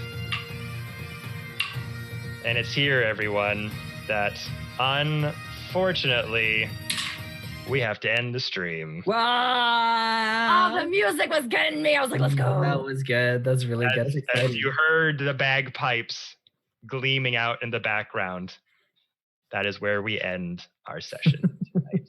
And officially end season 2 of the Dicecream Sandwich Twitch stream, everybody. Crazy. Yeah. This That's was our fun. last official stream of 2021. Oh my Um, gosh. so, yeah, guys. So thank you all so much for everyone who joined us today. I hope you had a good time. That was some hilarious roleplay from everybody. You have now arrived at Brigand Tollway and possibly dealing with Agdon Longscarf and his gang of fucked up Any boss? Aragon. Let's go. But we will see as we pick this up in the new year. We will be taking a bit of a holiday break from streams here at the Dicecream Twitch channel as everyone has family to see, things to do, all that jazz. But keep close watch on all of the Dicecream socials for when we announce when the next game days will be. I want to thank all of these lovely, fabulous creators for stopping by tonight and for coming on with me on this crazy, chaotic Feywild journey. It's been such a pleasure to DM you all and have you guys be a part of these awesome stories every 2 weeks. I hope that you have a great time doing this and that you'll continue to join us until this is all completed. Super stoked for 2022, everybody. Don't forget, D&D in a Castle is happening at the end of March. If you have the time, if you have the funds and want to take in a crazy exclusive D&D vacation with some of your favorite D&D creators, professional DMs of all kinds, go and check out their website, dndinacastle.com. You'll see my table there ready for bookings, and we're going to have a fantastic time. And like I said, some familiar TikTok creators may or may not also be at the table. But I'll announce those as they may or may not happen as well. But yes, thank you to our sponsors, Crit Kit and C4 Labs. Guys, go check out their stuff if you need last minute nerdy presents. Obviously, Crit Kit is in the UK, so it might not come too soon. But if you live in Europe, obviously hit them up. Their website has tons of great dice selections for everyone. C4 Labs, obviously, amazing accessories and trays. Soon to be able to purchase Dicecream theme trays very, very soon. But yes, thank you all so very much. Everyone who supports this channel, all of the amazing creators who we've collaborated with and are going to continue to collaborate in 2022. Stay safe. Wash your hands, everybody. We'll see you in the new year. Have a great Christmas, holiday time, new year. Love you all. Bye-bye. Bye.